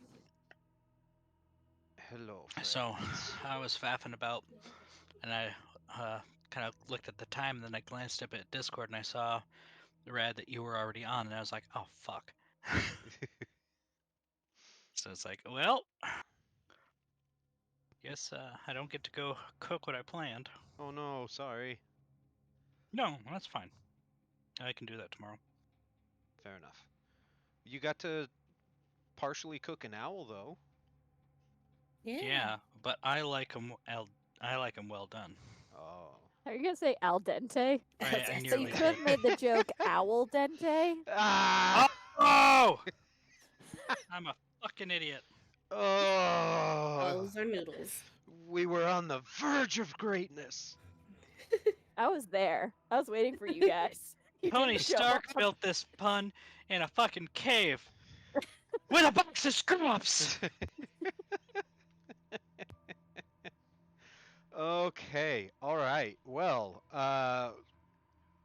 congratulations, y'all. You survived Shoko's betrayal, and not only did you survive her betrayal, you got a hostage out of it. So, how you want to deal with that? I don't. Step 1, interrogation. Question. Yeah. Yo. How up close is up close? For what? In Uh, what context is up close? And personal? within 30 feet. Oh, it says right there. Sorry. I do not know the context in. I'm sorry. No, you're good. I'm wondering if I missed something. She was about here, right? Yeah. And we are out of turn order now. Yes, I we think. are out of the combat initiative, so you guys can more or less move freely. Would you say that Nemo got a... Because she was within 30 feet. And Shoko was in the air. Would Nemo have seen the box? Oh yeah, you would have gotten to see the box. Cool. Sus. Quite. Very. But I She's- feel like I know where she's going. Yeah. Okay. Let her cook. Nemo claps her hands. We have two options. Either we get her to come to us by any means necessary, and when I see her, I trap her, or try to. Or we just kill him, and then I cast a spell, and we hunt her down. Why do we need to kill him for you to cast a spell? I think it's necessary, personally. I didn't need any new orifices in my torso today. Maybe he'd like one. He did try to Yajier kill us. will just put her hands up and just kind of. She's been with these people long enough to know which battles to fight and which ones to. She's just gonna leave the room, put some distance. As you do Is hear there- Varkon going, no, please, please, no, don't leave me Do alone you with think them. do you think she'll come back for you? No. No. Fun fact: you guys can't understand, or he can't understand any of you. Correct. Oh yeah, that's true. Just I was so gonna say, I you're left. the translator. Oh, that's a good point. Yeah. Let's get back here. Thing about that, make me. She's Ask gone him. far enough away that she's like purposely trying to not hear what you're doing. I was gonna move her further. I just didn't feel Yeah. like it. She'll move however far Oh she no, needs to. I'm getting Adriana flashbacks. Cole's gonna yell down the hall. If we want to get information to not kill him, we need a translator. You know, weirdly, I don't like torture either. Do you say that? Yeah. I never said torture. We have questions. As soon as there's anything I don't like, I'm leaving. Just Gotcha. ask him if he In the thinks she'll doorway. come back. Standing We in the have doorway, translate questions. from here. Thank you. You're not welcome. Nemo, I'm getting some sense that Ajieje doesn't like me. We can worry about She that doesn't like later. any of you right now. No. We're- I misspoke. Nemo, I get the sense that Ajieje doesn't like me.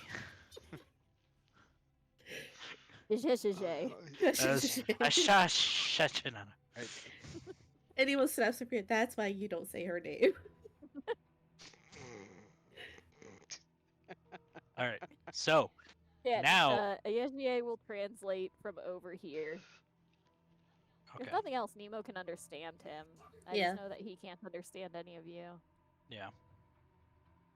And Varkon would very easily know she is not happy about this situation. She's not hiding it at all. Oh yeah, but he is relieved to realize that you are still within shouting distance, though. Like those of you who can actually see him from back there, Yejier through the wall, you could probably really only see his feet. But those of you who can see him, as soon as she speaks up to signify she's still around, he looks a little more relieved. As soon as you're back, Cole's just gonna make it clear. Let him know if he answers our questions, we won't need to hurt him. But we have a lot of questions we need answered. She's going to embellish. I know Nemo can definitely still understand her, but she's going to be like, these lowlives and thugs say that they're going to do things that are going to make me leave the room again if you don't answer them. Answer their questions, I guess, would be the better phrasing. I can answer some questions. Do they know sign talk? I can do sign talk. Not with your hands tied, and I don't think they're going to untie you. Fuck, it was worth a shot.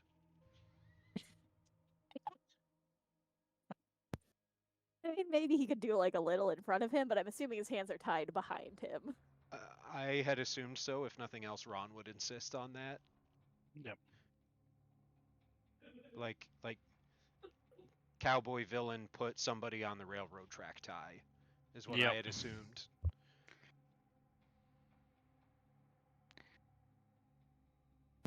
Is she coming back? No, she has what she wants. Fuck this. So Nemo casts locate object. Ayeshiye does flinch because she doesn't know what Nemo's doing at first. So she has like an instinctual, like, you know, assuming you're going to kill him, flinch. What's the Let me range? pop it up. Yeah. 1,000 feet. It's okay. It's always smaller than I think, but Yeah. that's partially because I always think of like the druid equivalents for like the nature ones. Yeah, I always think it's a mile, which I think one of the druid's nature sensibilities is a mile. Or like 3 miles or something huge. Yeah, I mean, Nemo, you get a ping, and it is booking it in the other direction. As best it can. There's a little scrambling and back and forth, but, you know, it's a cavern system. Okay.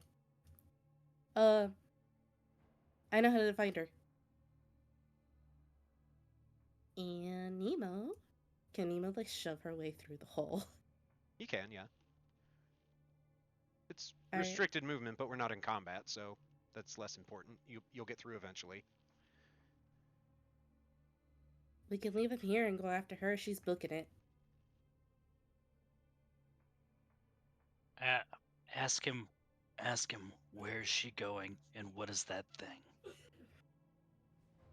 The questions are asked. Okay, I want to make sure I give you the chance, Ayegie, to shape the questions as the interpreter in any way you choose. I assume if you don't clarify, you are just asking the question.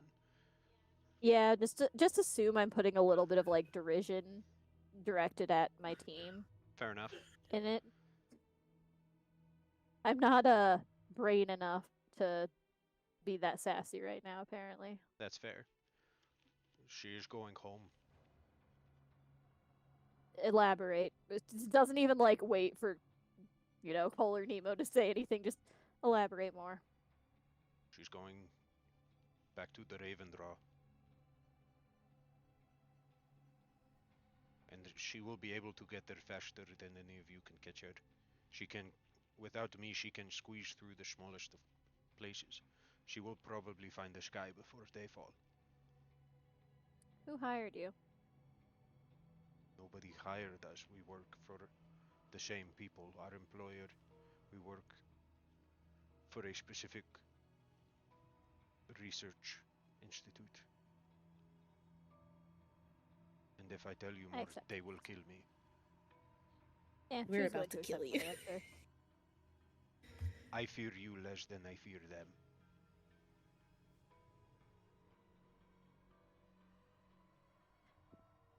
And you don't even know what this object is. That tells me I have far much less to fear from you. I didn't even want the object. Yeah, she is like straight up about that. Which he'll laugh at that. He won't elaborate though.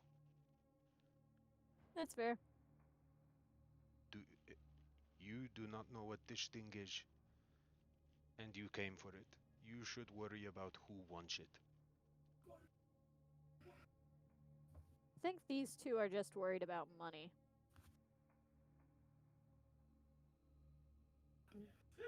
Everything's worth a price. Not these. Apparently, even your life, seeing how you got abandoned.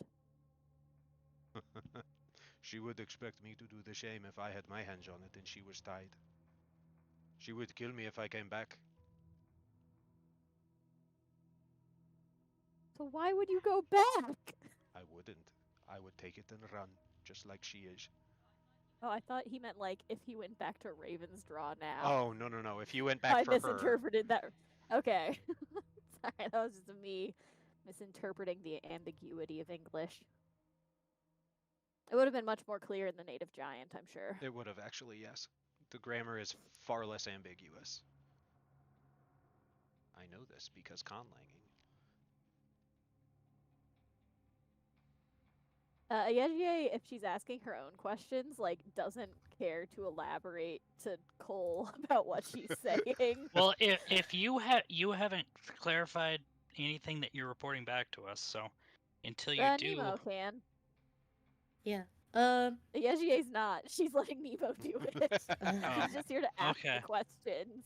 Okay. She's only half the interpreter. Yeah. Shoko's not coming back. They know what it is. And she's gonna. He says that we're not gonna be able to catch her. She can fit through the tiniest cracks. I They're can. going to I have a Ravensdraw. ping. Yeah, Ravensdraw. Which, to be That was fair, more I'm is. assuming Nemo would have said.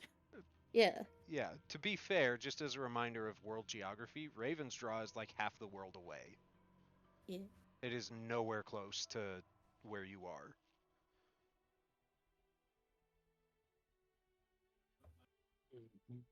So Cole's gonna kind of squat down and just steeple his fingers and think for a minute. He says he's more afraid of the people that hired him than of us. Interesting. I have a ping on her. You can go. I'm pretty sure you and Cole are both faster than a Yajier. Q Baymax, I am not fast.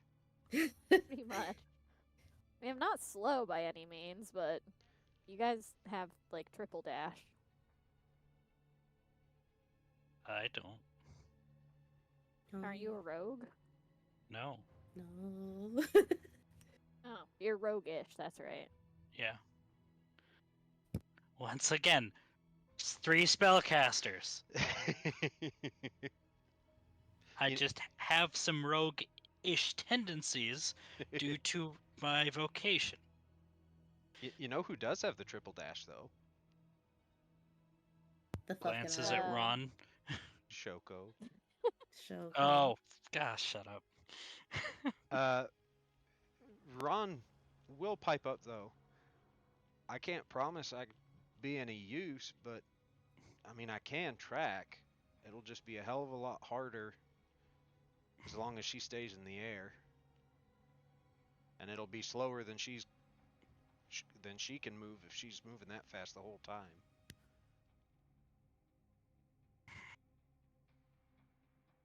I'm Never really literally had a need to tracking her track via anything spell. flying. Yeah, that just tells you the direction though, not like a path, right? Yeah, you'd be able to walk it'd be like in a video game when you have like your objective marked on your compass in the top center of the screen. You can walk in that direction, but if there's obstructions, it's not going to show you the path to get there. You can just get a sense of how far away it is and which direction it's moving, and by those two things, how fast it's moving, which is really fast. We don't even know if there's a way out that way. Is it to the east? Ravendraw, or the direction immediately that she's headed? Slash the ping. Both. Oh, like north and east. So back the way that they came. Yeah, but it doesn't mean that those tunnels connect to these tunnels. Oh no, no, no, no. Especially- You're right. Copy. You're right. No, no, no. I gave a bad answer. No, it's the opposite direction. So it'd be what, south and west. It's the opposite direction of the way you came. But the But way they they came the opposite direction of us. Yeah. Yeah. And But Nemo copied her notes. Oh, that's right. Yeah. Ultimately, it would be from what you read in her notes. It would be trying to get back to a place called Heaven's Bridge, which is mostly to the east and a little bit to the north of here, but quite a ways to the east. Like that's where they entered the Everdark. Yeah.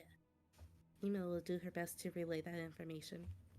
and he said that she'd make hit the sky by daybreak. He expects so.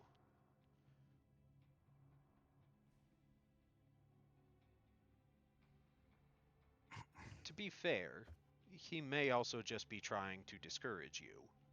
Yeah. Yeah. I don't really have any like spells or anything for this. Though since we seem to be out of immediate danger, how's Ron? I mean, he's HP wise, he's fine. Like he's not Okay. bloodied. He's at like 3/4, but he does have an additional appendage right now. Yeah. I was thinking I might help him with that. Because I can translate and work. True. So yeah, Cole's gonna stand up and kind of walk over and stand at Farcon's feet, and kind of having his arms almost crossed, but one hand up on his chin, just kind of thinking and looking at him.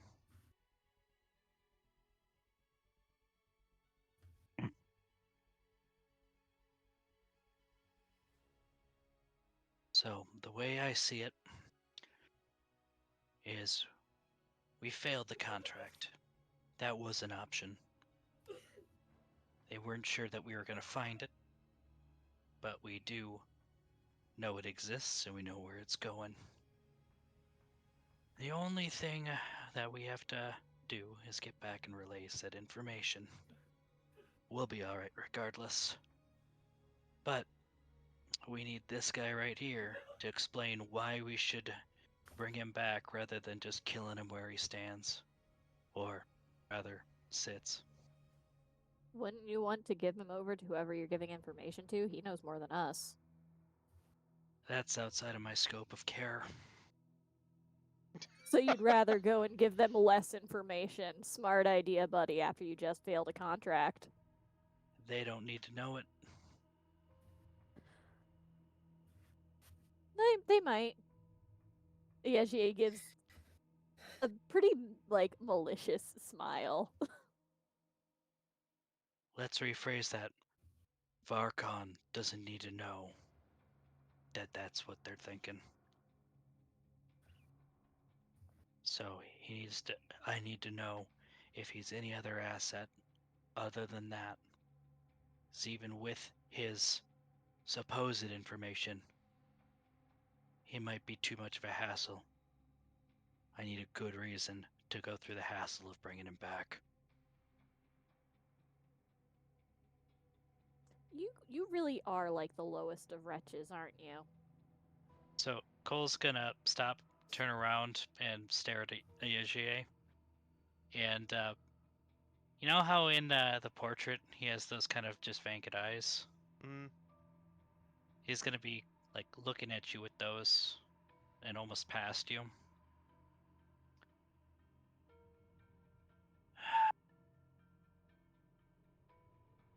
I'm curious what your formative years were like.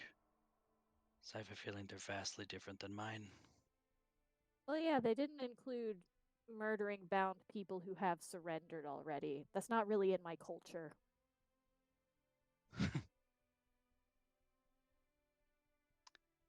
Yeah, I don't imagine it would be. It wasn't in mine. It was more forced upon me. So you are aware. And Cole's gonna take a few steps towards her and stop. Unless he does have a good explanation of why we should bring him.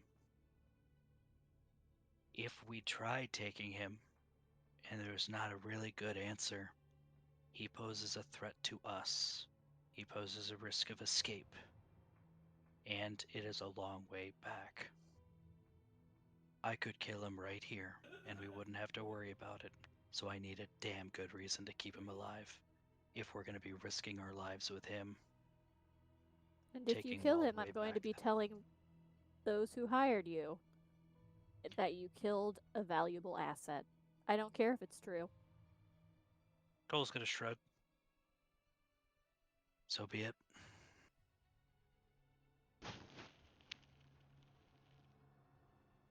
But And I he's, do wonder how you're going to ask him this.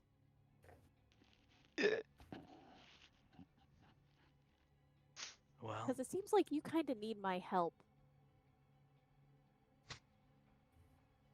that answers it pretty simply. If you're not able to convey that and get an answer, that makes my decision for me.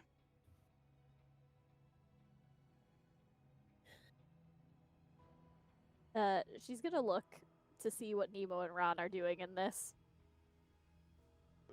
Ron's still just aiming the crossbow. Nemo's checking the pings. Like, we could maybe caught up. They're just conveniently staying out of this one. Yeah, Nemo, the pings are still making distance. Aegier will tell Varkon, well, it seems like they're pretty dead set on killing you unless you have some sort of value to them. That's how they view lives, it seems.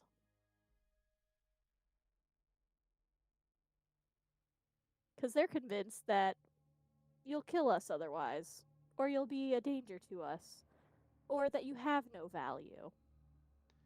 Cole's gonna turn back and give Varkon the same, just kind of dead vacant stare.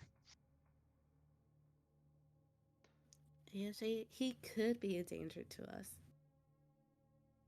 Yeah, and we're a fucking danger to him.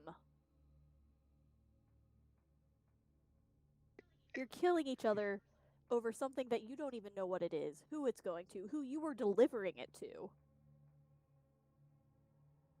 We only get to ask this question because we won. We would have been dead if they had it their way. We're pondering the options. I don't know, Shoko seemed pretty content to just leave with it. Seemed like you were the ones wanting to kill her after she took it. She didn't bolt right away. She came at us with intention to kill. I don't blame her. I get that feeling. You did fire first yet again.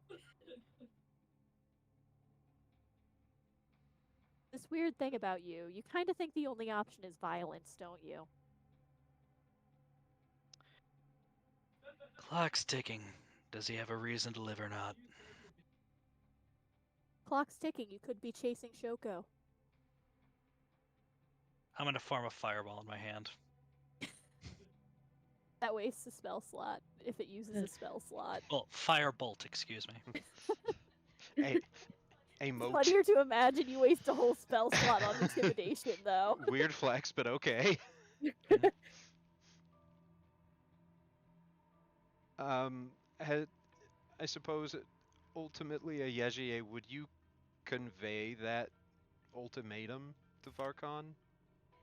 Yeah, I Okay, told him that the whole human life thing. Okay.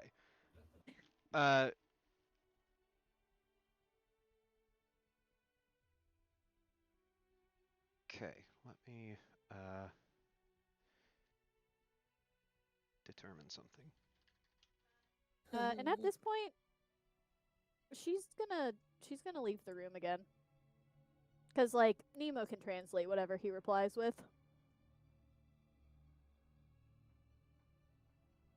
Swoop. I have no reason for you to take value in me as a captive. She will not come back. You cannot leverage me against her. But I can promise you, if you let me go, I am no threat to you. You have nothing I want. I would simply follow her and attempt to survive the journey home.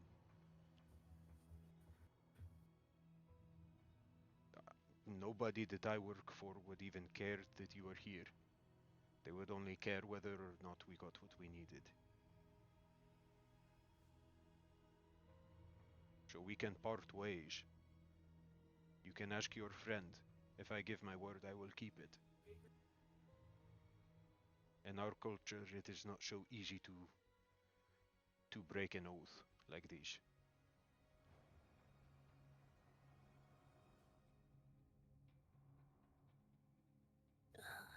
Nemo relays the message.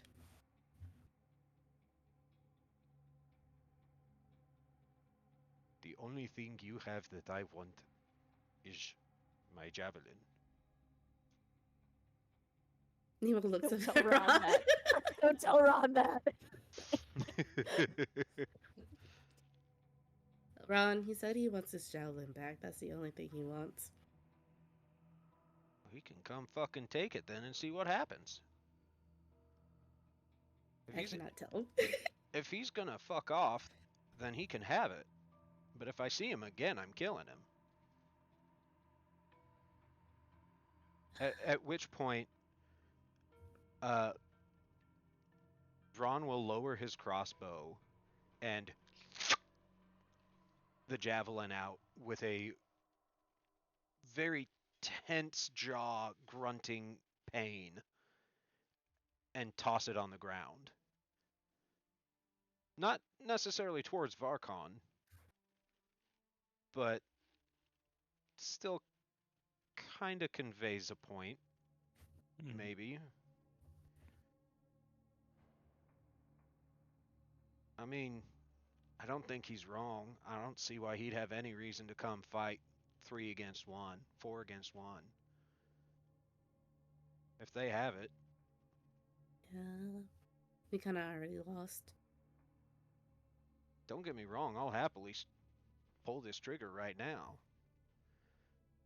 But I ain't hired to make these kind of calls when we have time to think about it. That's on you. Mm-hmm.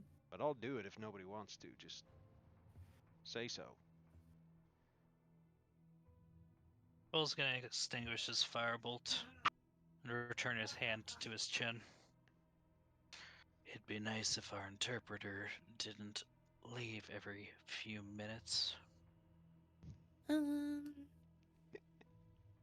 Is Varkon still actively bleeding? Not in any significant way. Like, yeah, a little bit, but it's like when he fell and scraped himself on the crystal cluster. Like, that's still bleeding a bit, but it's not like life-threatening bleeding. Most of the damage he took was the fire to his back, which isn't really a bleeding sort of wound, and the blunt force trauma of Ron hitting him with a mace, which you would not be able to see if he's bleeding internally or not. Yeah.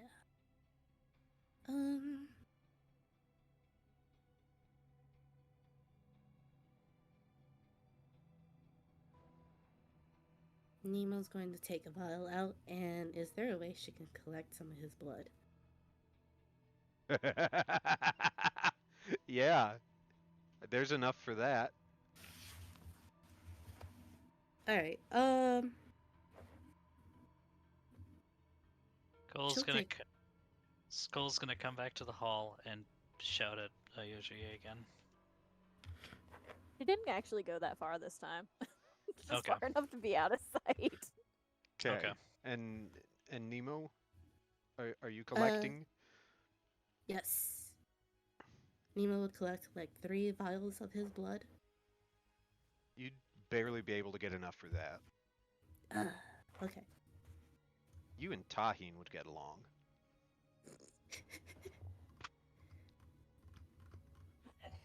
Tahin doesn't want Goliath's blood. That's fair. But still, similar hobbies. Some people collect quarters, some people collect dimes. They're still collectors of coins. Alright. So 3 vials of blood? Yeah. Alright, 3 of the blood of Varkon. What? Farseer. What are you doing? Why are you doing this? He is genuinely terrified asking you this, Nemo.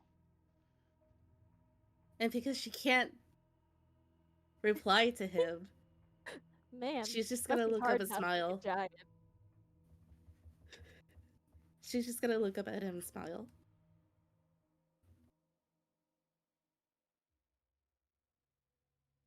If you would bewitch me again, I would rather just die.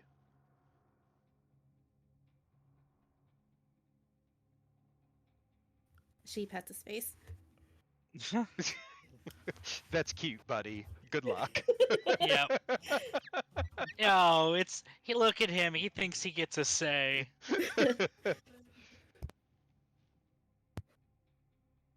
I got a few more questions for him.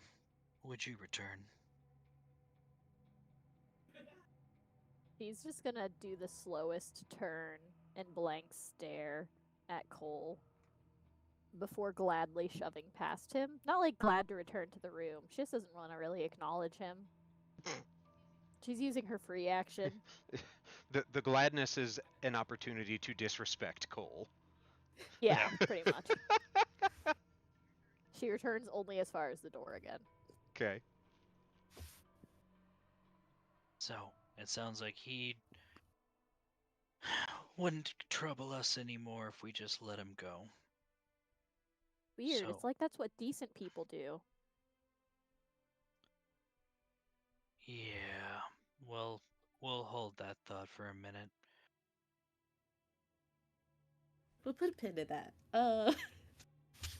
So, if he He's a wants us to Goliath. let him... He's surrendered. He's not going to fight us. Take an inspiration. I-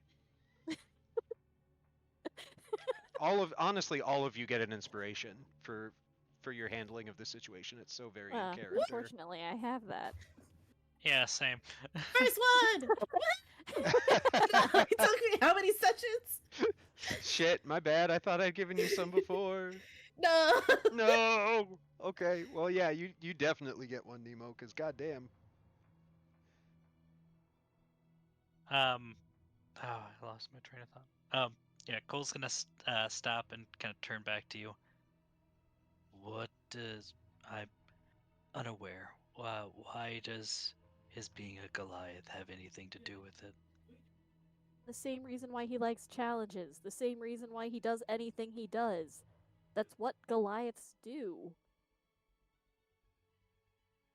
Just like how you want to murder someone just because you're not getting your way, they have their traditions, and they follow them very strictly.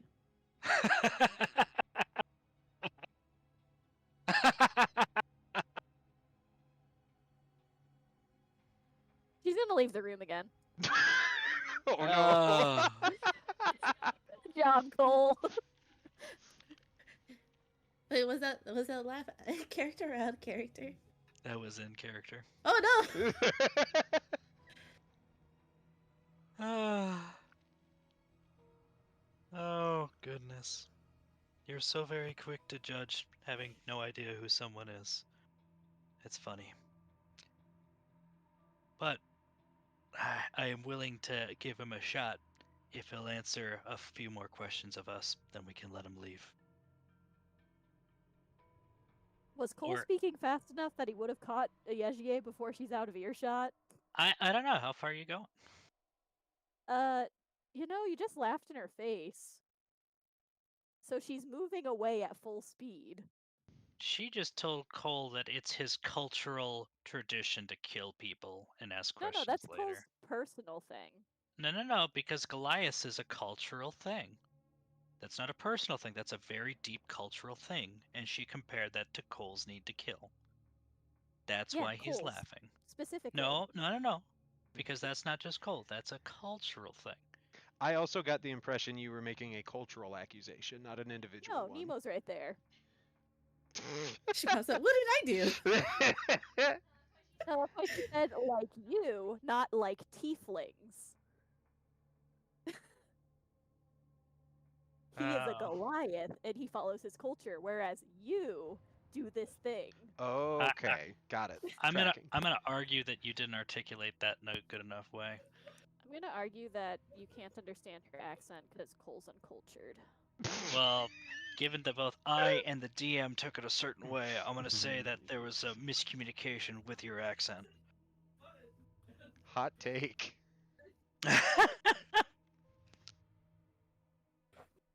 I think Cole's just quick to judge that a Yejier would judge an entire race based off of one person. Oh, I want to say something right now, but that is not something to just make public knowledge without like a campfire scene. Fair.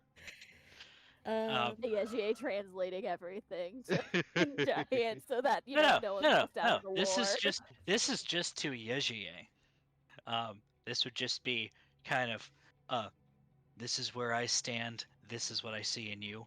I think that's where you stand, and this is what you're seeing. I won't go into any further detail upon his elaborations because I feel like that should happen in person. But a Yejier, I mean, Cole was probably speaking loud enough, so she will stop and turn around and say, "If you stop fucking disrespecting us, maybe I'll cooperate better." I feel like you started that, but I'll let him live if he can answer a few more questions. Returns to the door. She stays always Meanwhile, on the they're threshold. arguing. Meanwhile, Neil's trying to collect as many samples as possible of Varkon. Like she takes a sphere, a cloth that she wasn't really using, wipe off his sphere, keeps the cloth. At some point while they're going through all that, Nemo, you will also get asked by Ron. Feel free to not tell me shit, but what the fuck are you doing? He's not dead. These aren't trophies. So what is No, this? they're not trophies. Insurance policy. That's all I Cole, need. yeah, Cole's gonna look over and nod appreciatively.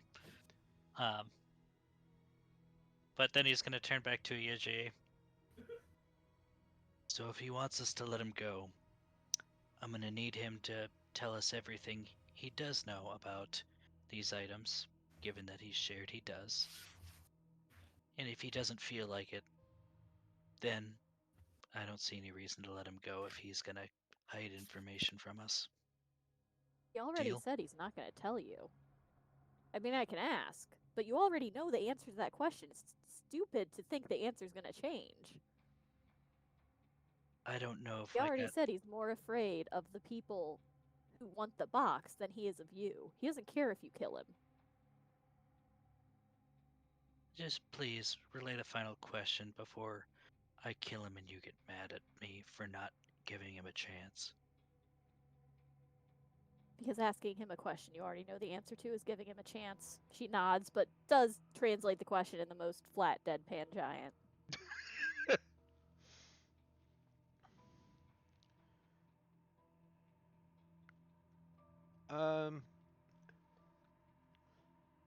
Okay. All right, let me.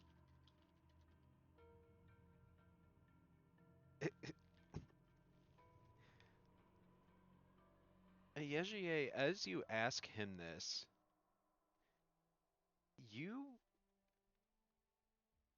can sense a very distinct shift in his attitude from his very like matter-of-fact, calm, non-helpfulness to suddenly being very scared.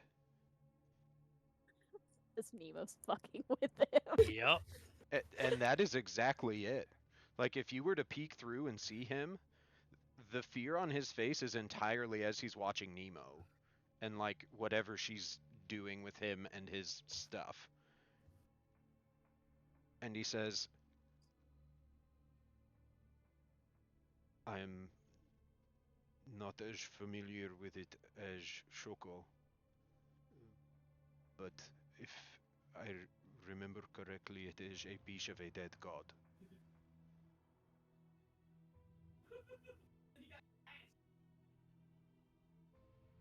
Is Nemo he kind of able, like throws her hands up. Yeah. Fuck. is he able to elaborate? Yejie's not even going to actually translate that one. She's just going to look, flat at Cole, look at Varkon, and do a little, carry on hand motion. My employers think that there are people in the world that want to bring a god back to life. And they are worried what would happen if this is accomplished. So they want to try and find anything that could assist with that and hide it away in more protective circumstances than this. They do not intend to use anything so far as I know, but I'm not very high up in our ordering. So I don't. Hierarchy? Yejie shakes her head, ordering. Oh. Doesn't explain what it means. Just repeats the exact thing he said so that she knows it's not a translation error. Nemo does the carry on motion. But I know that they fear what would happen if someone like, I assume whoever hired you to retrieve this, were to get their hands on it and any other pieces that might make it possible to bring back a dead god.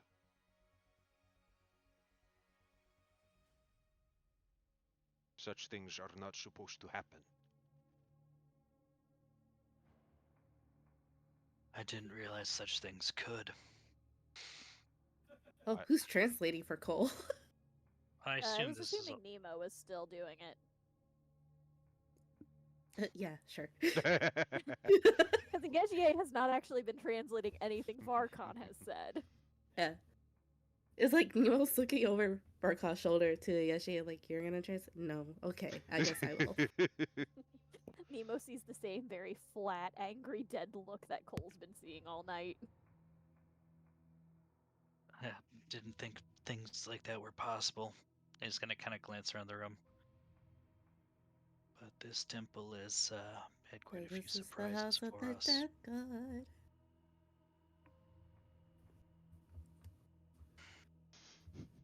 Thank you, Rad. Yes.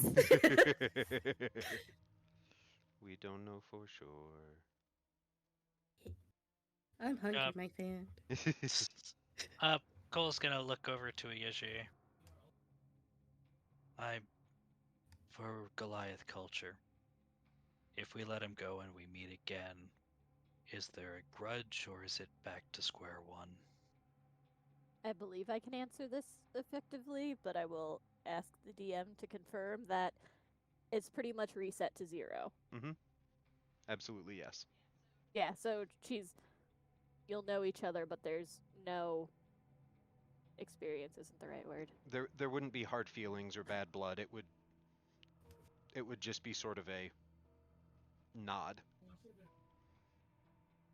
Yeah. Like, he knows he surrendered. He knows that means there is nothing more in this feud. Cole's gonna nod. What is a respectful parting for giants? Or Goliaths? I know, thank you. That's about it. I know how to get attentions. That's about it. As a player, Yejier would definitely know more. Yeah. Yeah, Cole's looking as like they're a handshake or like a wrist grab or something. I wouldn't suggest touching him, considering you've just threatened to kill him for the past 10 minutes. Okay, it hasn't been that long, but like, Not quite, but Yeah. something. Also, how close we are to that door closing? yeah, there's a reason Yejier is standing at the door besides just the fact she doesn't want to be in the room. I thought you We're popped getting it. close. I Yeah, might have, I with don't know. Python's pigeon. I was told that it wouldn't hold, so But she did prop it. You did But prop Yeah, it, I did. and they won't hold forever. Okay. But so far, the door hasn't seemed like it's going to move. Okay. But the sort of like appropriate sending off of a person in these sort of circumstances that a Yejier would know and be able to impart. I don't have the actual phrase fully interpreted yet, but in the giant language, it would essentially be saying "walk under clear skies," which is a little bit of a culturally kind of a nod to some of their funerary practices. Huh?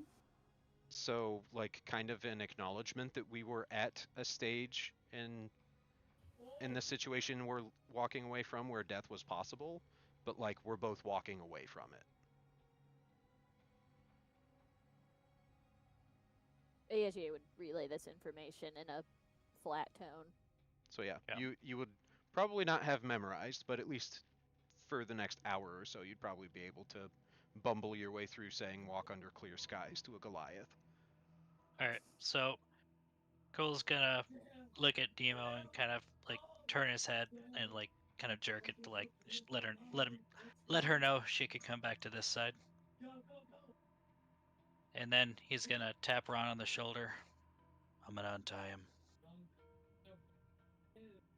Go ahead. And before Cole keeps going, he's gonna turn around and stop.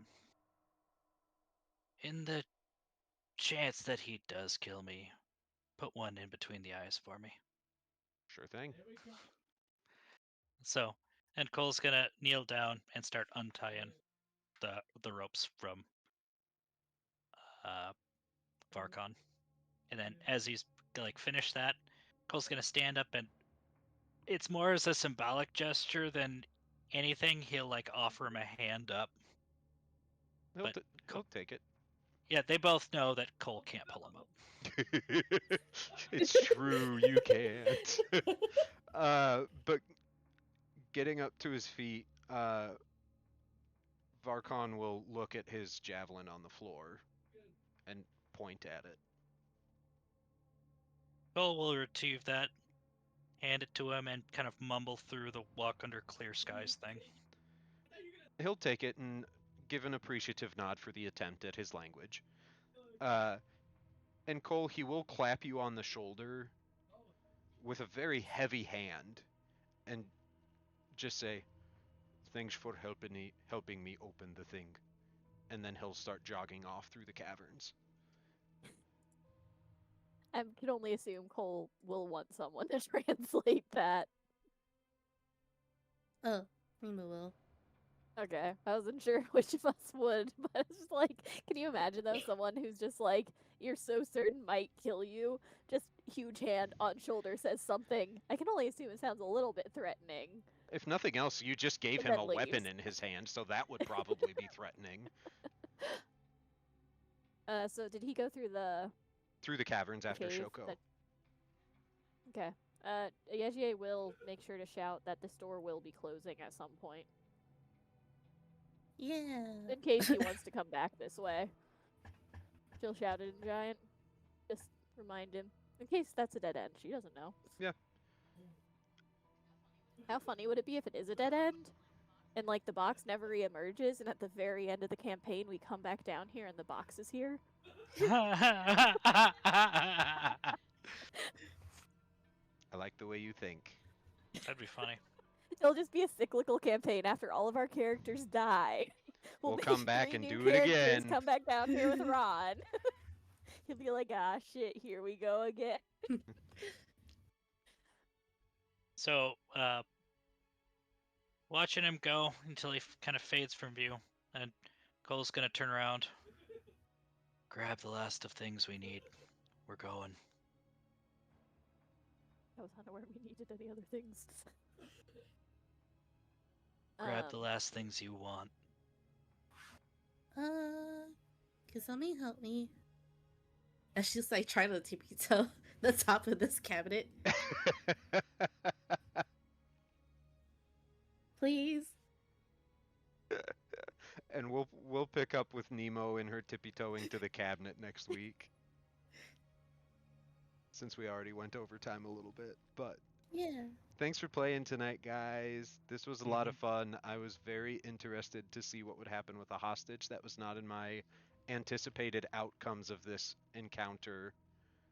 Bingo card. I would like to say that even though Yejier and Cole are fighting, Possum and I are still friends. Yeah, they're just... It's nothing personal, Possum. Yejier's just, very narrow worldview. Yeah, that's what Cole had a feeling. That's like I'm not gonna metagame, but like Cole wants to sit down at a fire and talk with her about some past things, because he's pretty sure she's a little bit sheltered. Oh, no, she just has a really strong moral compass based off of her cultures. Yeah, but she might understand Cole a little bit more with some breaking of bread. Fair. One of these days, if they stay together that long. You want to know one of the things that gives me the most hope about the potential of this campaign after tonight's session? Is how much fun we had in my original Evard session, or like my original campaign, with the characters and the events that spawned from it, because the original party had this sort of tension in it. Complete with Pez having a very morally strict character who is often butting heads with party members and walking away. Yeah. I have a team, okay? It's moody teenagers and narrow worldviews. It sounds like we have a pattern here. I mean, the Imperial campaign did start that way. But that's true. I had a moody teenager still. You did, but not quite the same dynamic. No. But yeah, no. Possum and Rad, like, tell me that this isn't, because I know you both have read it. This isn't a similar dynamic to Adriana and her original crew. Oh no, I picked likable. up on that immediately. And I was just like, man, I don't want to be the fucking druid in this future situation. You'd have to try, I think. Yeah, you would have to try.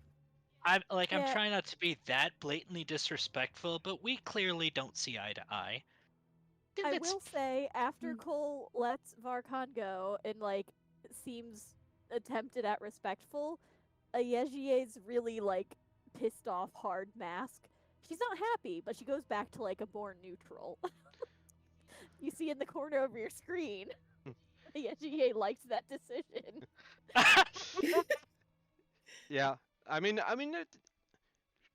it it makes plenty of sense to me. Like if she's identifying with that same culture that she was like, he's your hostage, but he surrendered, and if you let him go, there's no hard feelings. There's no, it's water under the bridge. You can see each other and not hate each other. Like similar mindset. Like offense was perceived, but maybe it was recompensed and made better.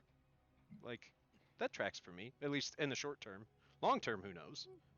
Far be it from me to Yeah, speak to a character's inner mind. if Archon all of a sudden like turned and killed everyone, Yejie was just gonna lock herself in this tomb and call it a day. She would You know not what? be able My to bad, live fam. with it. But I do appreciate we're not just playing to get along. We're sticking with our characters, and Yeah, that's no, really fun to It's do. hard. I appreciate it. It makes for such a good story and such important, like such dynamic character growth. If you guys are ever able to start like really smoothing things over in your relationships, working together, like it's awesome. I love it. It's great groundwork for a great game, and I am so excited for where we're headed. But next week we'll see about trying to loot this place any further before your time runs out. Yep. And then burn her down. Thanks, Ulf. Yeah. Thanks, Thank Blossom. you. Yep. Thanks, Thanks, Red. guys. Thanks for playing, Thank everybody. you. We'll see you next week. Yep. Yeah. Bye. Bye. Toodles. We did it. Oh my goodness. We did it, chat. We made it. The party didn't kill each other. They didn't kill their companions, even when their companions double crossed them. Though neither side necessarily failed for lack of trying. But yeah, I'm real interested to see where this goes because they still have stuff they want to do in these ruins. That, yeah, they only have so much time before that door closes again, and they don't know if they'll be able to open it. So we'll have to tune in next week and find out. So yeah, thanks everybody for watching and being a part of the adventure. Like this is I think one of the first really good like landmark moments in here was seeing how this all went, and y'all are in for a good time watching these characters moving forward because it's going to be good. And I'm not saying that as a me thing. I'm saying that as look at the quality of the players and the characters they have and how well they portray them.